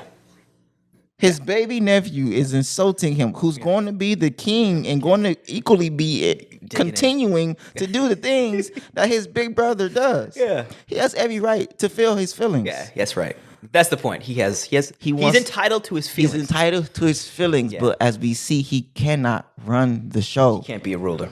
He's not ready. And what we learn from that is that if they actually work together, they can be unstoppable. Imagine, I always like to do this. Imagine Simba, Scar, Mufasa on the same page. Oh man, it's a wrap. Imagine T'Challa, Killmonger on the same page. Same page. Yeah. One accord, working together, creating harmony, creating balance. Killmonger has every right to feel all of his feelings. He's very valid. Yeah. In all of his feelings. Yeah. The best part of the movie, I don't care what nobody says, me personally, just me, because I have lower self. Yeah. When Killmonger threw him off that damn cliff, bro, I feel like every real nigga say, hell yeah. That's right, bro. Right? You felt that part. Hell, of course. I don't care. That Killmonger's us, bro. It's us. It's us. But because but also another thing is, once again, when Killmonger goes into that dream world, when he goes to that spiritual world, when he goes into that ancestral plane, he's a little boy. Wait, T'Challa goes back. This is the answer. They both went back. Mind you, remember, T'Challa went back to the ancestral plane as an adult man. Yeah. When Killmonger went into the ancestral plane, little boy. Oh, right? Yes, sir. You get what I'm saying? Because we still dealing with the archetypes. Yeah. Scar is still the little boy who's mad and sad. Killmonger is still the little boy. Man, son. Angry, smart, brilliant, smarter than everybody. Savage, bro. Smarter than everybody. Yep. But running. But you can't run the show like that. You can't run a kingdom off. Can't. Oh, I'm mad at the bro. Okay, I'm mad. Oh, I'm salty. I'm mad. You can't. You can't even manage a team at work. And mind you, I mean, we can quick. I'm gonna go there real quick. Yeah. Because Killmonger knew that, and he learned how to trigger T'Challa's emotions because the whole even tapping in with what's his name. What's to do with the arm? Even his homeboy. Even bringing him to awareness at this particular point, he knew they would trigger the emotions of T'Challa to go and do something that he shouldn't be doing, which is trying to go fight somebody when you just became a king this morning. Yeah, man, for real. You have no business trying to go do this. No. So even higher, like and same with Mufasa. Like I learned, like lower self isn't the enemy. Mm-mm. He just can't run the show. He can't run the show. Higher self doesn't mean that higher self needs to be doing. We can't be in higher self all the time. No. We can't be all is well, everything is great all the time. Yeah. There are times we do need this militant tap in. We gotta tap into that warrior energy. Tap in. But they gotta work together. Because all about Simba. Yeah. The Haru. That's right. The legacy was pushing this thing forward. That's right. You know what I'm saying? That's how it would help me. Make it visualize it and work together. Yeah, I mean, it's just like it switches role. Like you got your director level, which is higher self, and then you're sometimes at CEO. You got to have that lower self running the show, bro. Yeah. It's passion. It's passion. There's a president and there's a general. That's right. And there's a Congress for a reason. Yes, sir. Right. Yes, if the president and the general are if they're fighting against each other, then what are we doing? Yeah. We need our president and our general to be working together. Yeah, you're destroying yourself is what you're doing. Yeah, and that's never a good idea, given where you want to go. But that it takes self-awareness. It takes people to understand what ego is and who lower self is, and what part of you is, what part of this is lower self, what part of this is ego, and what part of this is a higher self. That's right. And then usually what helps when you know those, it's really easier to not be, because you can feel the feelings. Yeah. And not demonize the emotions. Yeah. Feel the feelings and then process them. Yeah. And then let them go. That's right. And the thing with the trap that most of our people get in is staying at lower self, because lower self is just lower we call it lower vibration, lower frequency, right? And then that ego comes in and then justifies that ratchet. Mm-hmm. Yeah. That's the ego's job. The ego's job is to always tell you you're right, right? And so we live there. We're living lower self, and then we think we're right. And so when anyone comes in with alternative anything, whether it's farming, whether it's ecosystems, whether alternative religions, war, science, Nation of Islam, it's like, no, oh hell no. And that goes back to the cognitive dissonance we were talking about earlier, because it goes against everything that your current vibration believes in and is emotionally invested in. Wants to protect the child. The ego wants to protect the child from being exposed. Yeah, for real, bro. Yeah, and so it's incumbent upon us who have seen that game, seen how that works. We lived there in previous lives. We were there. Definitely. So it's like now that we're up here now. It's like how do we go to that little boy non-judgmentally to get him to grow up in the right way. Right. Facts. Right. That's it. And that's a constant with us every day as well. That's why it's easy. It's easier to be objective when you're not being judgmental, because we know we're in the same condition. We're in the same condition. Yeah. But we also know the things that help the condition, and so we're not going to irresponsibly, out of fear of hurting people's feelings, not communicate the things we know we need to communicate. Yes, yeah. Especially when we can look at the data and we can look at the actual statistical facts, and we can look at the receipts, and we can look at the USDA budget, and we can look at the California Department of Food and Agriculture's budget, and we can just look at it for what it actually is. That's right. Then it doesn't matter how you feel about me at this point or what you think I'm saying. Fine, go look it up yourself and understand what's really going on. This is $1 trillion industry that we're talking about. We're not talking about, you feel me, something that's going to pull us down. Yeah. We're talking about something that's going to ultimately restore us all to a higher level and restore our actual family and relationships. Yes, sir. They go hand in hand. That's right. The reason we're not married, the reason we're the least married people, and you feel me? Highest divorce, least married. Yeah. Why? Economics. That's right. Not knowing, we never learned how to be cohabitable. Yeah. We never learned it. No, sir. We've never learned how to coexist with the opposite sex. No, sir. We've never learned how to build relationships. No. As far as learning it. Yeah. And we observed it. Yeah. We learned behavior. Yeah. But there was no actual structure. Hey, children, this is how you work together. Yeah. Yeah. That's right. And then our children see dysfunctional families, and they see bad behaviors. They see love and hip hop. Yeah. Oh, man. And they see that. And then they duplicate those behaviors. And then here we are. And then they see these same athletes who use this intense, high vibrational energy to combat each other. That's right. Yeah. Yeah, no. Yeah, it's game. It's combating each other. You guys are beating each other up. Literally. Each other's borders up. That's right. Without any ownership in it. Just for someone else's infrastructure. That's right. Except when it's the All-Star game. Yeah. Why don't we approach every game like the All-Star game? Where you don't really care, you're having fun. When you're just having fun, let's go out there and have a blast, bro. Yeah. None of this matters anyway. Yeah. Why don't we? That's things I've thought about. That's a good question. Why don't we approach everything like the Pro Bowl, bro? Let's go out there, have fun. Everybody get home safe.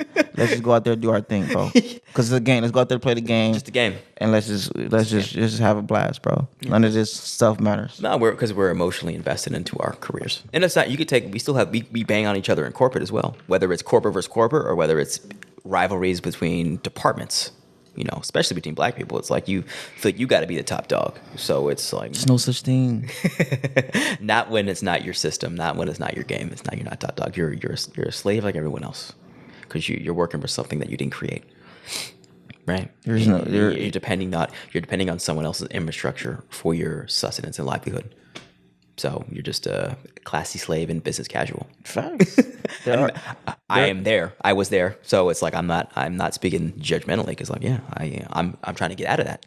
But I know what it is. There's millionaires who debt level is they can make $1 million a year and be in debt 1.1 a year. Yeah. There's people who can make $40,000 a year and don't have any debt. That's right. So who's wealthier? Who's wealthier? Yeah, because there's a book that's called The Millionaire Next Door. Yeah, and they covertly essentially explain how what black people do is we make a lot of money and we increase our spending as we're making a lot of money. Amen. Because we don't build businesses. Amen. We make a lot of money and we have high yield. Yeah. What a lot of other cultures do is they get a little bit of money. Mm-hmm. And then they build, and as they're building, they're lowering their debt. Yeah. So by the time they hit 40 and they got 1 million, mm-hmm. they don't have debt. That's right. So they can pass that down, as opposed to trying to chase this 20 million at 21 years old. Yeah. By the time you're 40, most of the time, more than likely, as we see with the percentages, you haven't decreased your debt. Yeah. And you're trying to keep up with this lifestyle. That's right. That isn't sustainable. That's right. That you can't even afford. That you can't afford. It's not sustainable. You need debt to afford your lifestyle. Like, you need debt to finance your lifestyle, and what that means is it lowers your worth, because your assets, or your net worth is assets less liability. So if you have more debt than you have assets, then you're in the negative. And the worst part is that we project that onto each other as that we are now better than you. Because I have more Because I have more debt. I have more debt. I'm in more debt to things I don't need, that don't benefit me, that aren't sustainable, that are actually losing in value. Yeah. And I actually, because I am in not even possession, because these things can be removed from That's me. right. Yeah, they can be repoed. Yeah, they can all be repoed. Yeah, if you I'm better than you now. I'm better than you. How? I'm better than you. When the bank has the deed to my house, because I got a 30-year mortgage and I don't own that. It's rent to own. If you have a mortgage, the bank owns the house until you pay off that liability. If you miss a payment, they could take your home. How? That's not ownership. That's delusion. And of course, like anything, we can always find anecdotes and people exclusions, and we can find the 3. You can point to the 5 people who that doesn't.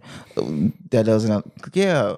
But we have to be objective and look at the majority of what's really going on. That's right. So that way we don't continue to try to chase. Or we're the only people who always trying to chase the small percentage of what's happening and disregard the vast majority of what's happening. That's right. I hear people say, "Oh, I don't gotta eat healthy. My grandma did this, and my grandma." Okay, yes, you get it, but does that disregard the reality of all the other statistics that show that we are the highest in diabetes and we are the most obese people? Yeah, bro.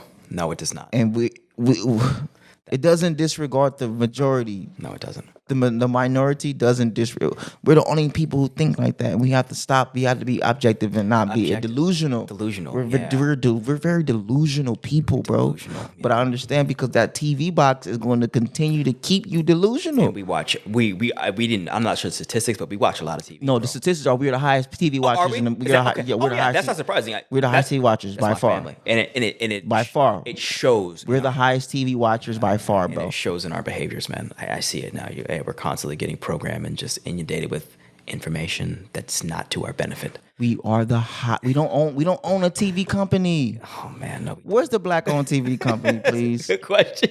Let me know. I'll buy that TV. You feel me? Yeah. The layers of removal from infrastructure that we are, and I understand because we don't have our foundation. We don't have the foundation, which is how to build infrastructure. You need agriculture to build the material or to grow materials to build stuff. Because agriculture requires us coming together. You can't do it on your own. No, you can't. You can grow a lot of food. You're gonna waste it. That's right. You're gonna have to figure out how to distribute the food. Distribution. How to do the whole thing. That's right. And there are some people who are better, like you said, at the admin. Yeah. Some people better at the bit. I'm not the best person who's good at admin. Yeah. If you ask me to write an email, bro, I'm gonna be upset. I understand. My mind, I have a creative mind. Yeah, Sitting bro. down and doing one thing literally hurts. I understand. Not metaphysically, literally. But even with that, I have to be objective and accept that I have to do these things. Sometimes you're gonna have to. Because I'm a grown man. Until you get a team. Until you build your business up where you can hire someone to do that. I have, but there are moments where I still have to accept. Bro, you're gonna have to send this email. You have to send an email. That's true. But at least you're aware. You're gonna have to create this data sheet. You're gonna have to create this budget sheet, bro. Yeah. Because you're an adult. Yes, sir. That's real. Adult. Yeah. Adult is just like you have to. Being an adult is not making excuses for yourself and being willing to be uncomfortable to get to where you want to go. Facts. You have to. Even with like us meeting tonight, me having to learn how to be an audio engineer, setting up this podcast. It's like all levels of. But relatively, how uncomfortable is that, bro? Uncomfortable is having 30 acres of land and waking up at 3:30 in the morning and having just you and your wife and a whole fucking farm to tend to. That's uncomfortable, bro. I wish I had that level of comfort. But I say that, but like, I do. But then also, like, I realize that's hard work. It's hard work. That's hard work. So I say I want that, but I'm also, as a part of me, like, man, I hope I'm ready for that. You know what I mean? Like, I have to give the arts and the business of farming its proper respect. Like, it's work. Yeah, we gotta learn we gotta scale as a people. That's right. That's why I start with community gardens. That's why I let people know before we try. Because mind you, I feel the same way. Yeah. But it's like, no, you're right. Sometimes we're gonna have to learn how do we maximize. My teacher taught me. He said before we try to build another community garden, maximize the garden you got now, Bro. Figure out how when this gets to capacity and you run this effectively, and you get to the point where you have to expand, then you expand. Yes, sir. Because we be so ready. Yeah, for the big thing. For the big thing, and then we don't even know how to. We don't know how to run it. We don't even know where to begin. No idea. We don't even know where to start. How even you gonna? Yeah, speak for myself. I wouldn't know what to do with 40 acres of land. I have no idea right now. So that's real, and it's so easy to look at the dream and want the dream right now, as opposed to be like, no. I'm not going to compare. If I'm in high school, I want to be LeBron James. I'm not going to compare myself now to LeBron James now. I'm going to compare myself to myself now to where LeBron James was in high school. You can't. Nobody can compare this to LeBron. Oh yeah, that's true. It's the greatest, bro. Has been consistently the greatest for 18 years consecutively. Let me be clear. Straight up, yeah. So even comparing consecutively, he's been the greatest. the greatest. Consecutively for like 18 years. Dominant. It doesn't make any sense. Dominant. But so maybe bad metaphor. Even yes, it's not even fair to compare yourself in high school to LeBron in high school, because it's not an equal comparison. But you get what I'm saying. It's like you gotta see where that goal was, where you are right now. Yeah. And it's like, and I've made this mistake too. It's like even in college when I started trading, it's like why would I compare myself to someone who's been trading for 20 years? Mm-hmm. Why would I compare myself to Wall Street? My performance. I'm like, no, I just started this. And so what happens is people get these failures, and they're failures because they're trying to compare their track record with people who have been doing it for 10, 20, 30 years. And then that's just not, your frame of reference needs to be where you were yesterday.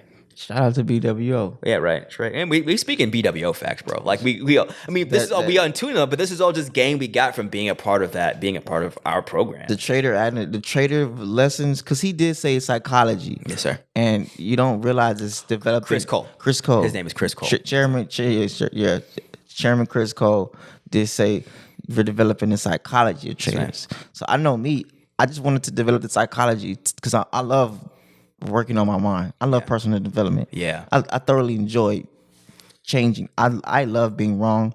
I love accepting when I'm not right. Yeah. I love continuing to restructure and retool, figure out. I love getting better. That's evolution. So with the trader creed and just developing the psychology of trading, it was like, oh yeah, this is needed because it does affect your entire outlook of everything. Yeah.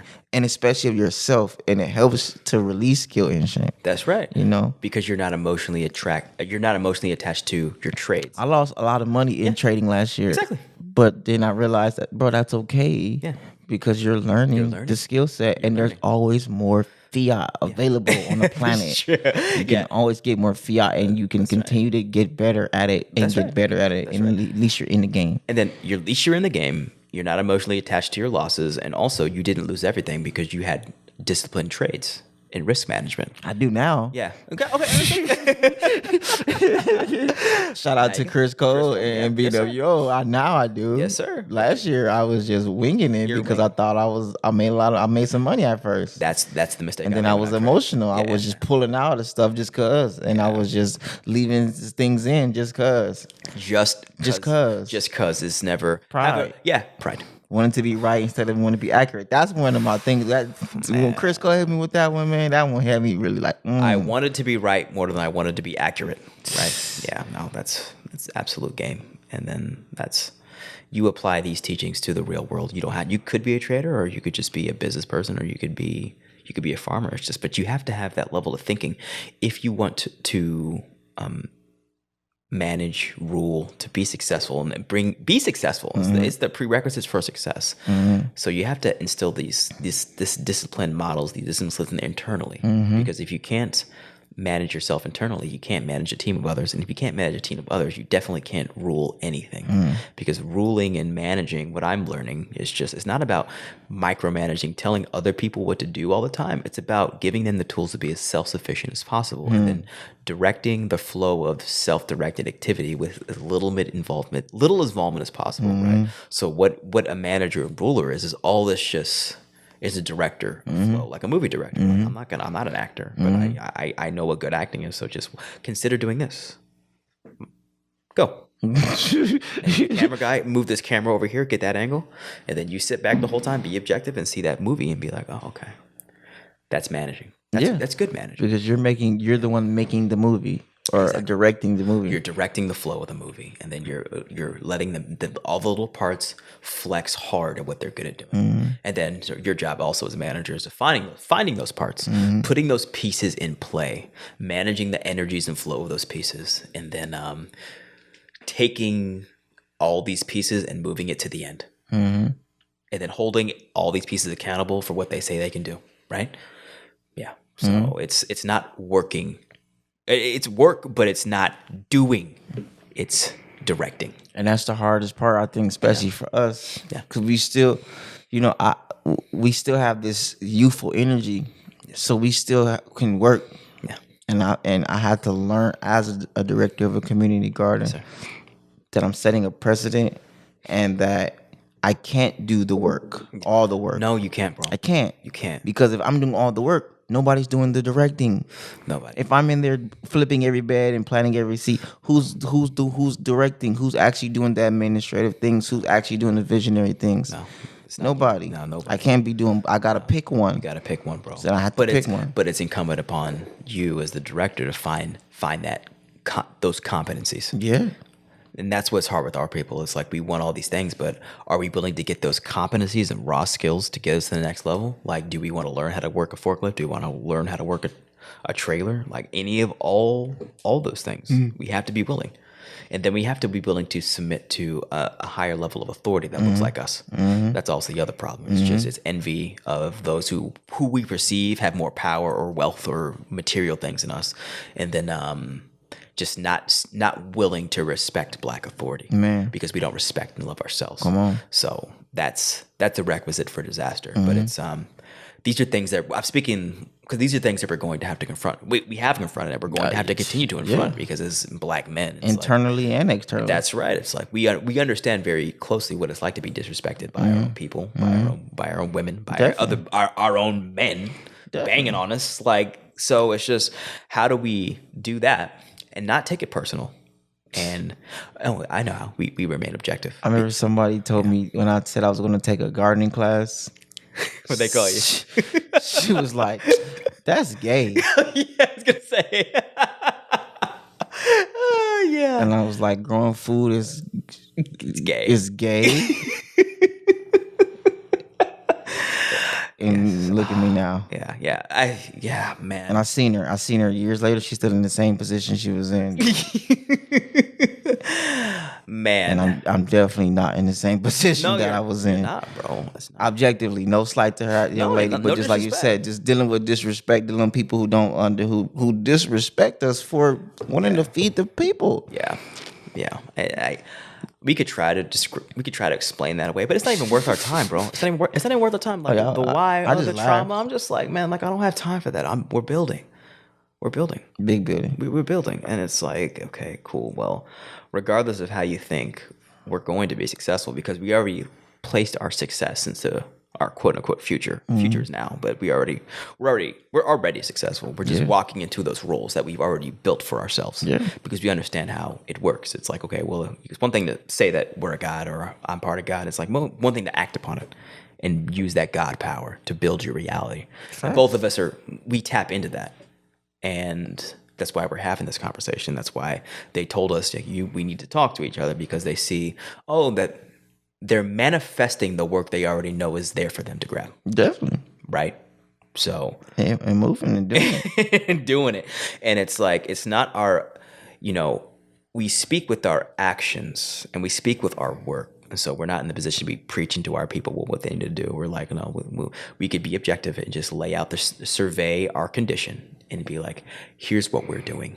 Here's why we're doing it. Hey, bro. That's all we can do. I let people know the accolades aren't for me. The accolades are for social credit, right? I've won an award from the mayor of my city for the volunteer work I did during COVID-19. Yes, sir. There we go. It didn't affect my self-esteem. Yeah. But it's definitely letting the public know you can't act like I'm capping. Right? Don't think that. Don't even come over here with because we're doing, the work is being done, and we are being recognized for the work we're doing. Yeah. We even got in a position to be even aware of the mayor, and to be working with the mayor office, and with local community ambassadors because of our catering company, of us for years being involved in our community, helping people, donating kale salads, serving kale salads, vending, serving healthy food for years. That's right. Got us into the position to be able to be the directors of the community garden, to be able to work with the mayor, to be able for the mayor to actually really see what the work we're doing. That's right. To be able to her and the city council to recognize us and give us an actual pin. Asia Brown, right? Asia Brown. Yeah, Miss Asia Brown. A pin and a plaque. And I take that very serious because it's like, it's social. It's social credit. That's right. I'd rather have social credit. I care more about what my community thinks about me. That's right. Than what TransUnion and Equifax thinks about me. It doesn't matter. I care more about what my people think about me. That's right. That's right. I've gotten pins from the cheeks of my Moorish temple for the work we're doing. For the work we're doing. That's right. You know what I'm saying? The sheiks recognize us. Yeah. The mayor recognizes us. I'm a part of a Black Indigenous People of Color advisory committee to the California Department of Food and Agriculture. Yeah. Because somebody saw the work I was doing and recommended me. Yeah. They didn't care about any label that anyone had called you, like that you were more. They saw the work. They saw the work. They saw the work. So what does that tell us? Is like your labels, whatever you call yourself, doesn't matter. It's your work that matters. They saw the work and say, "Hey, you." And mind you, to be honest, that I didn't even really register what they was nominating me for, and they was imperative. They had a lot of urgency with it. Yeah. They said, "Hey, call this number. Hey, did you call? Hey, did you email them? Hey, I'm serious. Hey, did you do it? Hey." Yeah. And I was like, "Yeah, okay, yeah." Who pressed you? I forgot their name. Understood. I'm not gonna lie, I forgot their name. Understood. Because it was on Instagram, and they seen it, and they was like, "Hey, boom, press the email." Yeah. I was like, "Okay," and then hopped on the phone, spoke to the people with the CDFA, and then it really hit me like, "Whoa, this is a big deal." Yeah. And then we had our initial meeting, and then it was like, "Whoa, this is a really big deal." And then we had our last meeting, and I was like, "Whoa, this is a really big deal." Yes, sir. Yes, sir. I essentially represent Black people in Los Angeles County. Los Angeles County has the highest population of Black people in the state of California. Yes, sir. So there are other Black men in there as well, but I'm, young, and I'm from LA County. That's right. So I represent something that the California Department of Food and Agriculture understands they need to address and impact. That's right. And I'm our voice. Yes, you are. And it's like, whoa, this is a lot of responsibility. You the plug. Yeah, I'm the plug. You the plug. I'm the plug now. You the plug. You the plug. But that's it's not necessarily not only me. It's our entire organization. That's right. Me, my homies, people who work together. We work together. That's right. You know what I'm saying? Shout out to Kiara. Shout out to Tamara. Yes, sir. Luther, Tyrone. You know what I'm saying? We work together. We feed thousands of people. Yes, sir. Educate thousands of people. Taught 20 classes during COVID. Yes, sir. You know what I'm saying? Yeah. And you said it's the weight of responsibility that it's being pressed on you. It's being pressed on me. And Facts. It's like the work. The work. And it's one. When you're giving things, great things are demanded from a man who's given a lot. So it's like, that's the responsibility. So, okay, well, I've got this position. What am I going to do with it? What are we going to do with it? Right. And that's what, there has to be organization system in place for funding. You can't just, we have access to it, but there's nothing. We don't have anything because we haven't organized our activity to be a reciprocate, be a legal reciprocate of this money. But we can complain With the plan. Yeah, with the plan. And the structure. Yeah. And proof that you know what to do with this money. That's real.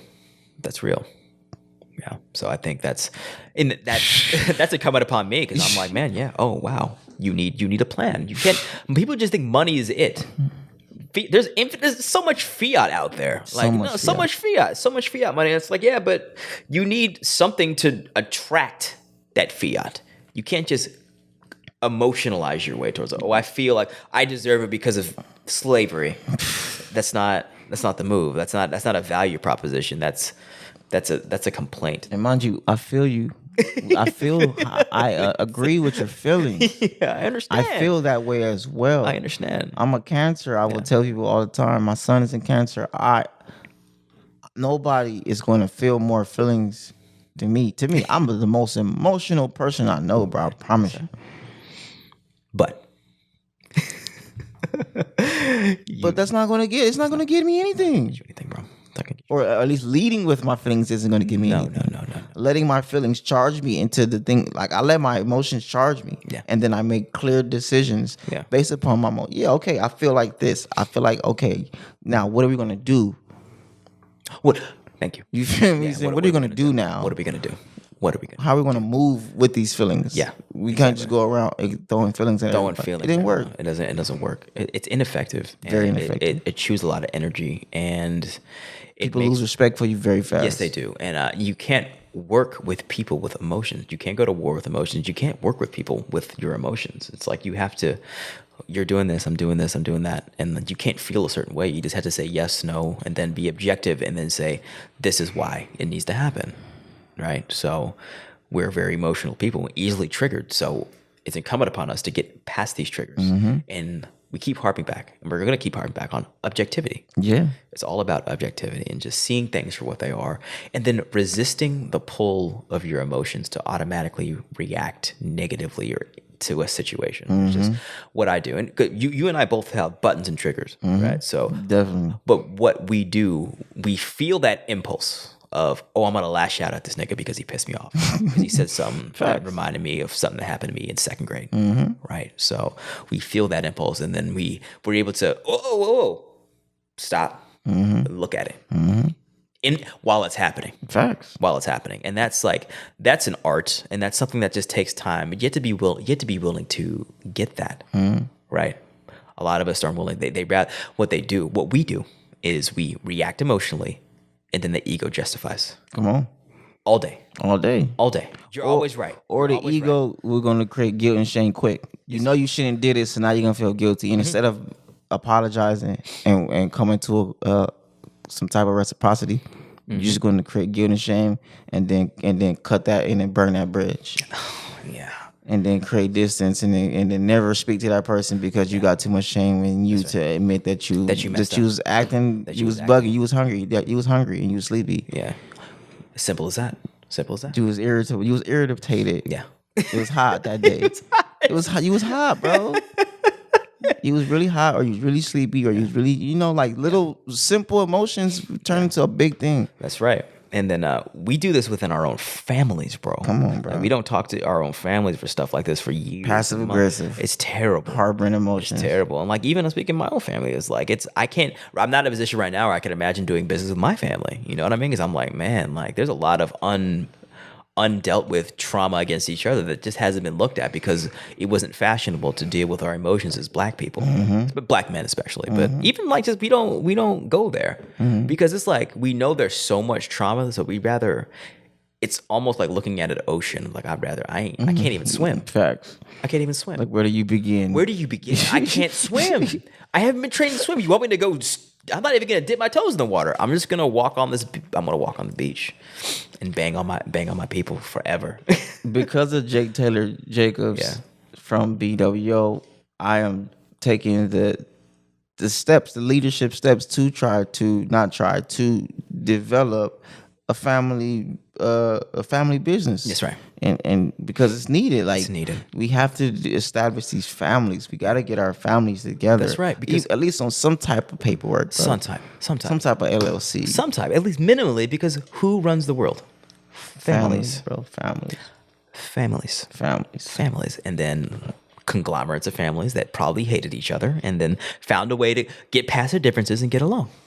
Right? Visa. Yeah. The NFL. Yes, sir. NBA. Banking. NCAA. All of it. Yeah, man. It's NHL. So we talk. Okay, yeah. So that's a good segue. So like we talked about land acquisition, but it's also about family building. It starts with like you got to have land. They go hand in hand. Family building and land acquisition, bro. And it's like we tripping on both fronts right now because we don't want to touch the land, and then our families are all fucked up. So it's what this means for us. It's like we got to understand that it's a long game. It's a very long game, and we have to be willing. Our generation has to be willing to make that sacrifice that other generations weren't willing to make because they sought material gain. Willing to make that sacrifice, knowing that we're not going to see all the dividends and fruits of our labor because we're probably going to leave this material body before the real gains are made. So. The boomers, they just did. A part of me, I don't like. Did the boomers just not know, or did they know and then willfully do these, put themselves in these situations? They knew. That's what Noble Drew Ali and Elijah Muhammad were for. Yeah, so it's not like they didn't. They've been knowed.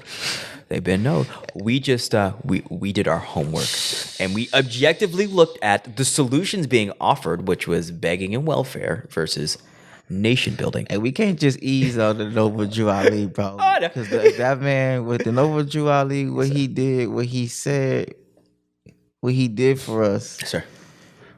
It's astounding and astonishing. Yes, sir. And all this information you need to give to me because my information on Noble Drew is it's high level. I haven't done my deep dive like you have. It's very he's high level himself. Mm-hmm.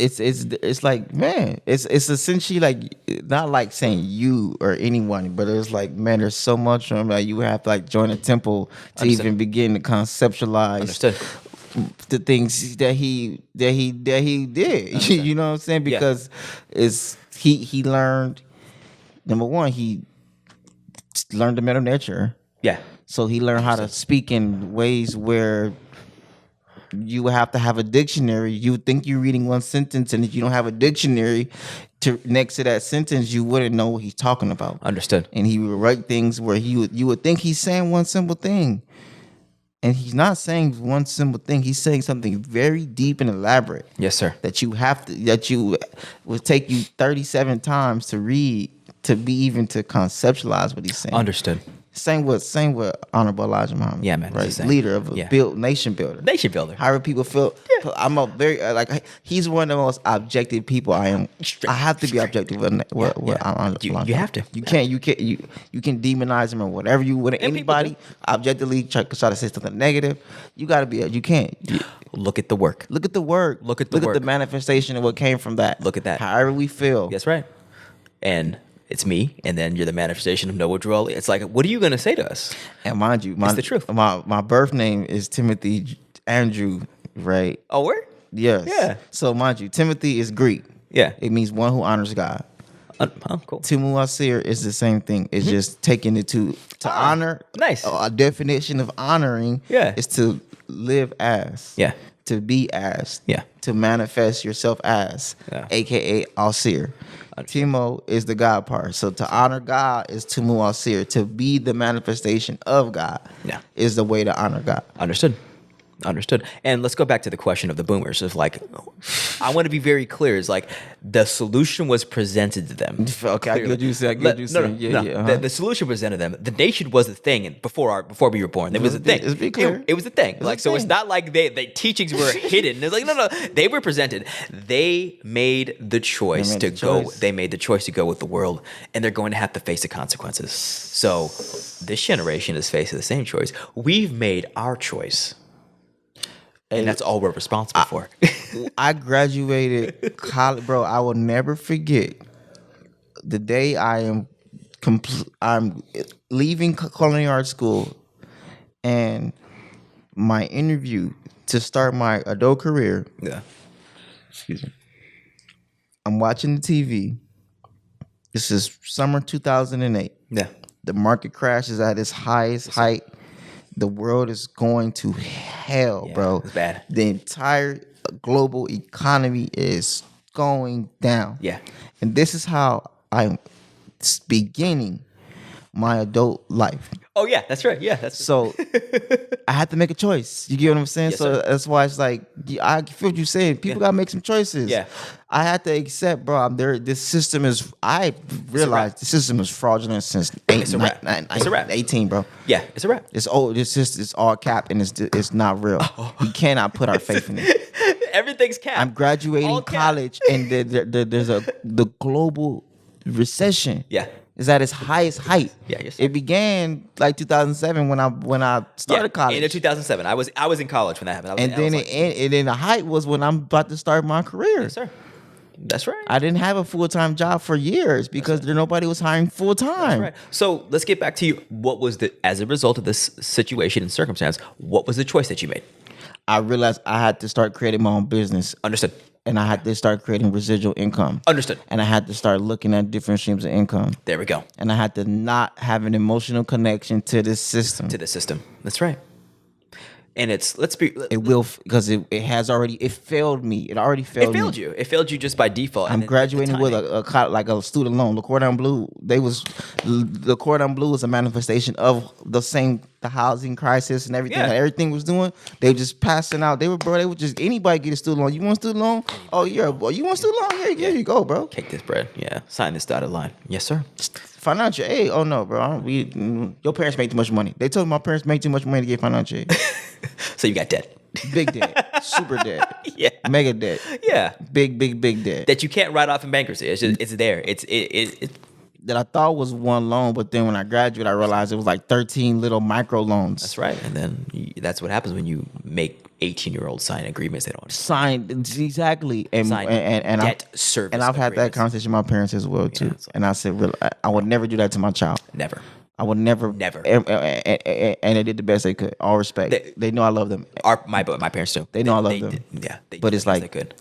why did you do that? We're being objective. Being very objective. We have to be objective Have to because be. there's a You lot have of, to be especially with this, there's a lot of emotions, and we're Have to talking be. about this generation of boomers, and it's just like we look at history, we see your options, we see the choice you made, and we're going to hold you accountable for the choices, and we're also going to learn from your experience to not make the same. We're not, choices. and it's not a slight to you because, I'm sorry. Maybe we shouldn't have signed me at 17 into a $40,000 student loan, bro. but I also accept the responsibility of me being the first person to graduate college. So with that comes with a high level of responsibility, and with that, because I was the person who's in position to make a lot of money early in my career, I had more responsibilities. I understand. But I was also 20 years old, so I didn't want to take care of the responsibilities. I understand. And it's very important to see, like, from your parents' point of view. It's Definitely. Like, they wanted you to be Of successful. course. So we I can't. get it. I wanted to go to Le Cordon Bleu. Yeah, exactly. So you had agency. But they weren't objective. They weren't objective. And none of us are objective. We just, You feel me? we just want what everyone else has, and we don't think about the long-term ramifications of our decisions, especially our financial decisions. And we don't think about the nature of debt itself, where it comes from. We don't know the story of debt. Especially if it's been normalized. Yeah. If you're living in debt, it's nothing to sign your children up to debt because debt is just a normal thing. That's what you do. It's just what you just It's go just what be you in do. debt. You just be in debt. That's what everyone does. Oh, okay. Oh, okay. You want to go be more debt? Cool. That's what you do. And Objectively, we're saying, hey, we don't want to continue to do that. I haven't put myself in debt. That's I don't right. put myself in more debt. No, sir. I don't sign loans. I don't get loans. You don't have if to. anything, I can. I don't have to. you don't have to. And as BWO has taught us, you can be your own bank. We can be our own with bank. life insurance. With life insurance. And mind you, that's also not like a magic wand. Yeah. No. That's not like a quick 1-2 step. Not at all. You get what I'm saying? Let's That's be a very clear discipline. as we talking about that. Disciplined, time-tested approach, but it discipline. But there is a, also be clear, there is a structure and education in place to teach you how to do it. Yes, sir. You feel what I'm saying? It exists. It exists. It exists. It exists. But that system, we're getting on a wormhole, but it's but it's just like they all tied together they all because these tied things together, are what bro. keep us from agriculture. Yeah, but what exactly? But I'm thinking it's like if you want to do the life insurance route, it's like you have to have a steady stream of income. So you have to have, whether it is that your own business that's generating cash to pay those policies, or a job. So it's like we said, we have nothing against having a job. No. I have a job. No. I have a job, but this job is aligned with my skill sets and what I was put on this earth to do, which is manage money. Like that's my thing, bro. Finance, bro. So my job is in line with that. I'm getting the skills requisite for building a way out for my people. Facts. And like I'm not ashamed to tell anyone about that. My objective is to get my people out of their condition. Yeah. And like, when you're gonna judge a man for that, I'll judge a man if he. Why wouldn't? How are you a man if that's not your objective? Facts. If you're not willing to see the people who made you and raise them up, that's your job. Likewise, and that's why I don't judge my parents or hold any ill will, because I am objective, and they work, they did what they thought was best, and they continue to do what they think is best. That's right. I don't have to agree with them. No. To still respect them. That's right. And to still understand that they're doing what they think is best. And everyone's right according to their model of the world. Definitely. And I'm just like, we're in a different model. We're in a different model. I have a whole mall on Shopify right now. Yeah. You know what I'm saying? But you can go on my Shopify and you can buy a bunch of clothes that will go to a warehouse that will print the clothes and ship the clothes to you. That's called drop shipping. It's called drop shipping. Yes, but I'm sir. just saying that's like it's a real thing. Like, Yes, sir. I have a mall. That's right. That's right. You know? And you did your homework. Yeah. You didn't do what everyone else is doing, which is trying to apply for jobs so you could pay down debt. Right? Yeah, man. I Yeah, did. I mean, I travel. The last job I worked, I was working at a vegetarian grocery store, yeah. and it just didn't pan out. I will say Understand. that. I will say that. That the one in Hawaii, right? That was the one. I understand. This thing didn't pan out. I understand. Didn't pan out. And I had to make some decisions. That's right. And I had to really. I learned the law, and I learned Yes, sir. what was lawful and what was unethical. I learned ethics as well. Yes, sir. And I learned the number one thing that I needed to do was to protect myself lawfully. That's right. Yeah. Above everything else. No matter what environment you take a job, you no gotta matter who I you gotta- work for, you gotta protect yourself. you have to make sure you're operating in the lawfully, or else you are going to be held accountable. You're gonna be held liable and taken to court. Yes. That's on you. Not this corporation, not this business. You. Yes, sir. So I had to take care of myself any lawfully. business will cut you before they sacrifice themselves. Ain't no business is gonna sacrifice themselves for your. Make it happen.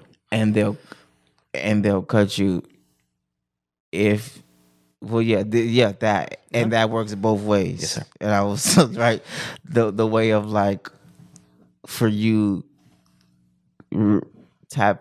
learning when you learn what's ethical and what's lawful. Yes, sir. Like you said, they'll cut you before they take a loss themselves. Yeah, that's right. You know what I'm saying? Yes, sir. And I'm fine, and I was at peace with that. I'm glad that happened. Yeah, of because course.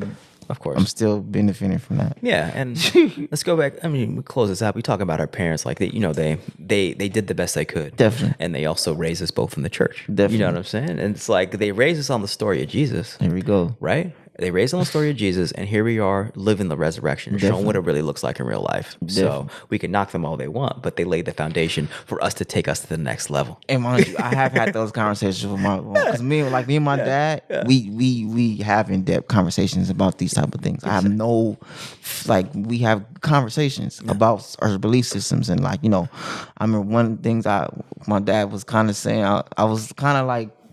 In my early 20s, I was kind of like, not early, I was thinking like late 20s, 27, but I was like, basically like, do you feel like your belief system worked for you? Yeah. And he said, well, yeah, look at you.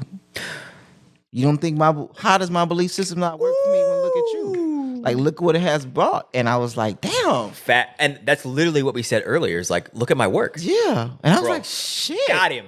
He fucking damn. Got him.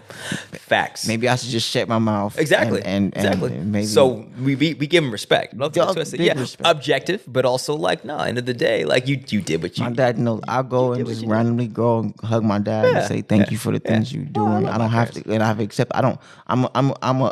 I can still operate from a child's place as far as you're my parent. Yeah. I'm your child. Yeah. I don't have to agree or understand you. No. That's not my job. It's not my job. It's not your job to make me understand you or agree with you either. Yeah. He's your parent. Exactly. My dad is my dad. Mm-hmm. It's not his job for me to be I'm not his friend. I'm not his buddy. No. You get what I'm saying? No, we don't have to agree on everything. Yeah, no. His job is to provide, take care of the family, make me be a good man. That's he right. did that. He did that. And his belief systems enable him to do that. Facts. From his perspective. Yeah. So his perspective is like, how can you tell me that how can you tell me Jesus ain't real? How can you tell me that's God? Right. How can you tell me all of this stuff I did ain't working when look at your real life. Look what it did. And I'm like, bro, but I don't believe I became and then here you go. I have to remind Emotions. He is being objective. He's like, all right, bro, like blah, blah, whatever, you do your little Morse thing. It's like, bro, I built this. Facts.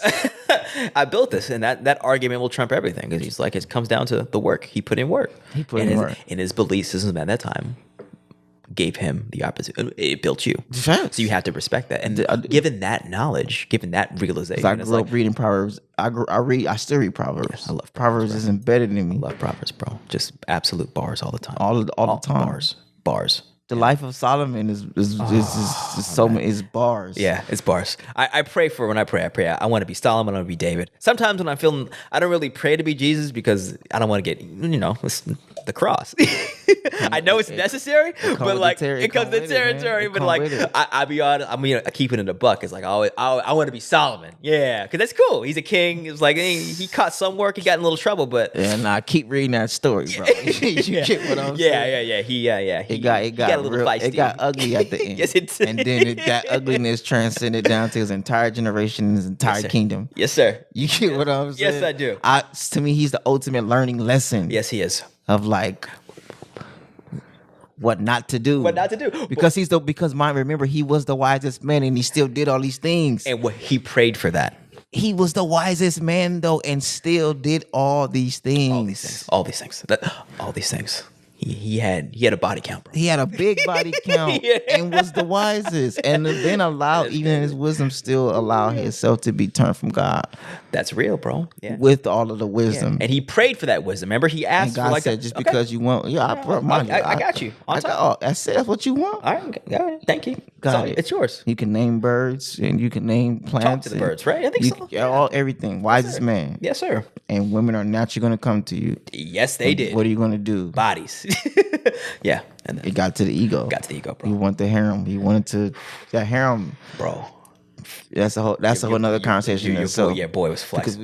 Because this harem concept. It's counterproductive. It's very counterproductive. And I'm gonna keep it a buck with myself and you. It's like, it's prior to me. It's like I want to be Solomon because I see that lower self Solomon. It's like, I want to be about that life. So let's be real. I'd rather take that than the cross that Jesus had. You know what I'm saying? Like, let's keep it a buck. Why? Jesus resurrected. That's true. He came that he showed that wasn't. He showed that wasn't nothing. It was slight work. Yeah. It was literally nothing. It was a process he had to go through that he understood he had to go through that he didn't really want to go through, but he knew this is a part of the process. Yeah. And then he came back and then he transcended into the sky. Yes, sir. Yes, sir. I would much rather transcend into the sky than have a lot of women. Facts. And that's your higher self talking, and it's my higher self agreeing with you. And it's like, it goes to show that both of us, we had different trajectories, but we both had God in our lives. Facts. The whole way. Facts. The whole way. Never not. Never. And our parents, we both had parents. Yeah. We had parents. Definitely. We grew up in different elements of fear. Fear of our own people. Fear of white people. Come on. Trying to kill me or just trying to be mean to me. That's really not fear of death. Just being bullied and mean. Definitely. You understand. Likewise. Yeah, you understand. Same thing. Likewise. It's the same thing, bro. A lot of fear. A lot of bullying. I had to do a lot of healing therapy. Yeah. To Fear of being different, bro. Mm-hmm. It's like, because we're both different. It's like, now we lean into that, and now we don't expect people to fuck with us. Mm-hmm. We just do what we got to do. So it is a blessing. It wasn't a blessing back then. It's a blessing now.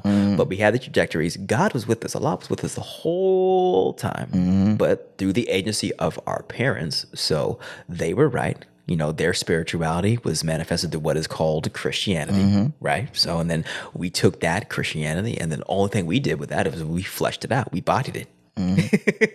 We bodied it and then added, like Jesus when he went to Egypt to get that knowledge. We did the same thing. So we took the foundation of Old Testament, New Testament, and then we read more.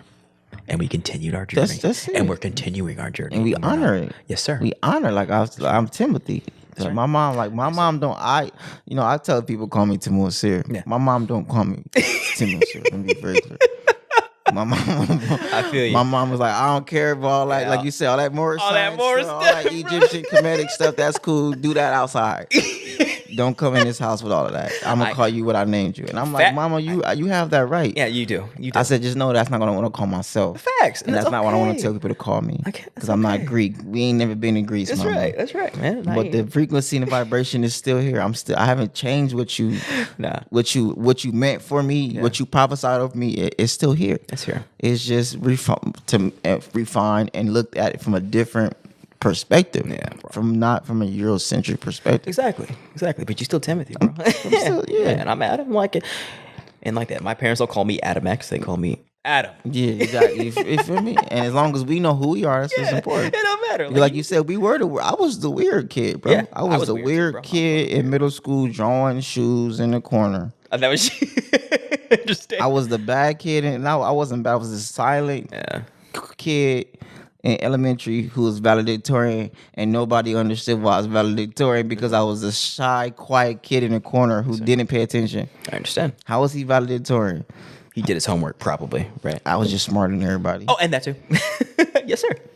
High school, Yeah. I was smarter than everybody, but I didn't do things. I didn't operate from that level because, like you said, I didn't want what come with that. I understand. We don't like what come with the responsibility of being a genius. It's a lot because then you have exposure. Now people come to you for answers. Yeah. And I didn't like that. So I purposely got C's and D's, and I purposely just got all C's and B's. Understood. Just to coast through, just so nobody I didn't have to deal with being a genius. Understood.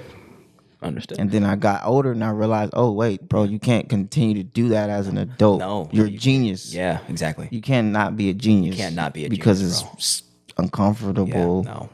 Yeah, you and then we both have the outsider mentality, and it's like we both see it in each other, and then everyone sees it in us, and it's like y'all need to talk, and then our people need us.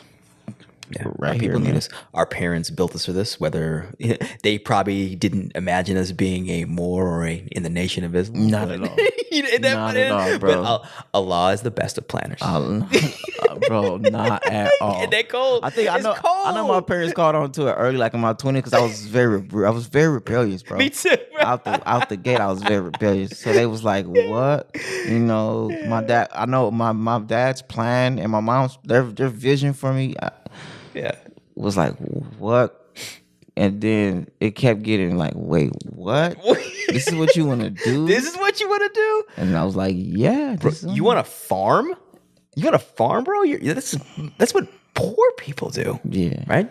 No, definitely. No, right? Like, Right? it took them years to even come to the community garden. It took them years to kind of wrap their minds around it. Yeah. Then they came and they're like, oh, okay, this is cute. Yeah, This is nice. It's cute. Oh, this is nice. I'm glad you said cute because it's like, it's not like it's like, oh, it's cute just means it's not as bad as I thought it was, but it's still like less than I expect for course. you. Right? You know what I'm saying? Because people call me cute when I'm pushing papers, like, that's so cute. You're on a boat. It's cute. That's cute.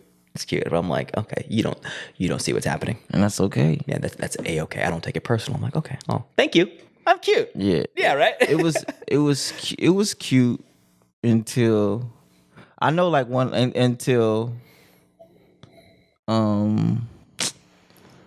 the mayor thing. It was a big deal to my mom and dad. It was that a might do big deal something. because it was like, oh, he's not just my son. You know, a lot of times my parents, our parents look at us as just the lens of our parents. Yeah. And not for who we actually are. Yeah, And so man. that's also the hard part with the community, with childhood friends, with your homies, with things like that. Once you start growing out of that not even is it a box or It's just a narrative. a narrative? It's like, a narrative. this is Timothy. Yeah, that's That one nigga. Yeah, for real. Yeah, for and real. I had to accept Yeah. that'll get me killed. Yeah. And that it's not a reflection of who I am. That's right. I know who you thought I was or who I used to be, and that's cool. Yeah. But that's not who I am. That's right. Who I am is who I am today. I can't make up because only black people especially black men are like, oh yeah, you were this when I met you, so you're gonna always be a this. Straight up. And it's like, no, I'm not a this no more. that. I'm not 21. I'm sorry. I get it. I grew When up. you met me, I was in the club, turned up. Yeah. At 21. I was savage, just like you. And then I'm not 21 no more. No. I'm 32 now. bro. I do things differently. I can't stay there, and I can't confine myself to your narrative. That's right. And nor should you. Nor should I've noticed- anybody, white, black, Hispanic, I know. Asian. I agree. I just know it's one of the things that predominantly happens to us. We do it. We constrict each other. Yeah. We're very good at constricting each other within families, within friends. It's like, oh, you can't escape this box, because if you escape this box, what does that say about what I'm doing? Oh, I better. Oh. Hey, Okay, there we go. And it brings that, you bring a mirror to other people's activity. Definitely. And that's our job. You know, we're bringing a mirror to our people. We're bringing a mirror to people in general. It's like, we're not who you thought we are. And we're just getting started. Right? Definitely. Yes, sir. Definitely, bro. We're about to build a herb Zen garden. Yes, sir. We're about to do way more. Yes, sir. You're like, we're about to do. Me and you are about to do way more, bro. We. Definitely. And the thing is like what I'm getting good at is like I see your success as my success. Definitely. And not even just me and you, other black people. I'll keep it within the family. Within black people, like I was like, I don't see your like I don't like there's no envy at all. I'm like, okay, good. If you're winning, I'm winning. Go, go, go, go, go. So like it's such a good feeling to see like my people winning. So like when you're telling me all this stuff, I literally feel like I'm winning because I see myself in you, bro. And I know it goes both ways. So I'm like, when I see any black people doing anything, I'm like, yeah, go, definitely go. Because we're opening industries. That's right. And we're opening up resources and building pipelines everywhere you go. And that's why, not to continue to keep going back to BWO, but like we're gonna keep going back to BWO because it's the first major public pipeline. That's right. Where we all can see and we all can tap in, and it's more so the mindset of just like you said, knowing these, or not necessarily knowing them like we're buddies, but seeing them, being around some of them for years, following their growth and development for years. That's right. And then knowing that as we all raise, we're all raising. That's right. And knowing that literally the things that they are pipelining are affecting our real life. Yes, sir. Like I really made a lot of money from Dogecoin yesterday. Yes, morning. sir. It really happened. Because Chris Cole gave you game on crypto and Dogecoin specifically. It really happened. That's right. Yes, sir. I really got my put options in place. Yes, sir. And you know what a put option is? Yeah. I know what it's a beautiful thing. I never did put options. Yes, I really look at a lot of things more objectively. Yes, sir. And that's BWO Academy. Yeah. Bridging wealth opportunities. What it stands for. And, so it's like go there. Like you said, like we know now. We know, hey, when you do better, I do better. That's right. And then even the conversation of BWO, because there are people who like, oh yeah, I joined it too. Oh, work. Yeah. We really are like, yeah. I'm winning, you winning. It's happening. You winning, I'm winning. And that this is the mentality. And that's just one manifestation. That's just one manifestation. Yeah. So we're gonna continue on this. So we're just encouraging everyone listening to check that out and join if you want to. But definitely, it's working. You're seeing the fruits of that. Where has it? When else has it been done? It hasn't been done yet. This is it. And it's business. It doesn't have to mean please be objective. These aren't your friends. No. These aren't your buddies. No. These are people who I've put a lot of work in and have excellent skill sets, and the things they have excellent skill sets in. Yeah. And they can communicate their skill sets incredibly well. And they brought the skill sets together for you to access the skill sets, not their personal life, not what they got going on, not their likes and dislikes, not their affairs. You know what I'm saying?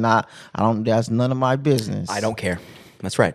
I'm here for business. It's all business. Skill set, objectively. That's right. Objective. Learn the thing that they're here to teach you. Not if whatever they're not here to teach you, I don't need to be learning it. That's right. And then, I can learn from somebody else. That's right. I took a cryptocurrency and an NFT class this morning from somebody else. Yes, sir.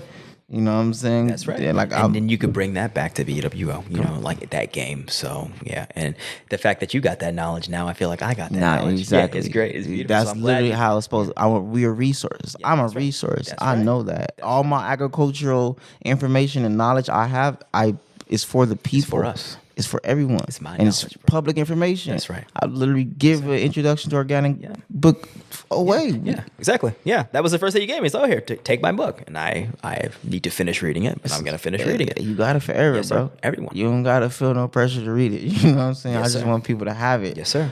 Because it's like this is our birthright. That's right. I know I can be removed from physical reality at any given moment, bro. That's right. You get what I'm saying? I know how physical reality works. Talking about Jesus or Asyr. Right. We know it could be at any moment. That's right. Any moment, bro. Mm-hmm. So I adamantly live like that. That's right. I adamantly live my life like, hey, this could be my last day. If today's my last day, I want to go out like, oh, bro, I'm a real nigga. Yeah, for real. No, for real. Every day is like that. He a real Mo. He a upstanding Mo. That's right. Yeah, and that's why both of us are here having this conversation. It's like, oh no, I'm like, there's time in the day, and this is going to be on permanent record for other people to refer to and be like, oh, this is why they did what they did. Yeah. This is why they are where they are. Yeah. Here's the mentality.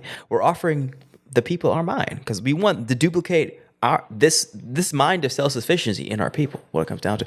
Let's do keywords and take it better, and take it and run with it, and do better than me, and be way better than me. And be better, and then be stronger, be better. you, get be more you. land, grow food faster, teach more people than me. Exactly, because it ain't, you winning is me winning. So I don't care if I want you to do better, because by all means, because I was fucking up in my 20s. Yeah, flex on us, flex as hard as possible, because we encourage that behavior. But yeah, bro, I feel good. It's time to wrap. It's time. Yes, sir. I'm here for it, man. Yeah, man. Love you, brother. Love you as well, Yes, man. sir. Much gratitude for sharing space. Yes, sir. Let's close it out. In the name of Allah, the Beneficent, the Most Merciful, all praise is due to Allah, the Lord of the worlds, the Beneficent, the Most Merciful, and Master of the Day of Judgment in which we now live. Thee alone do we serve, Thee alone do we beseech for divine aid. Guide us on the right path, the path upon whom Thou hast bestowed favors, not on the path upon whom Thy wrath has been brought down, nor upon those who go astray. Ameen.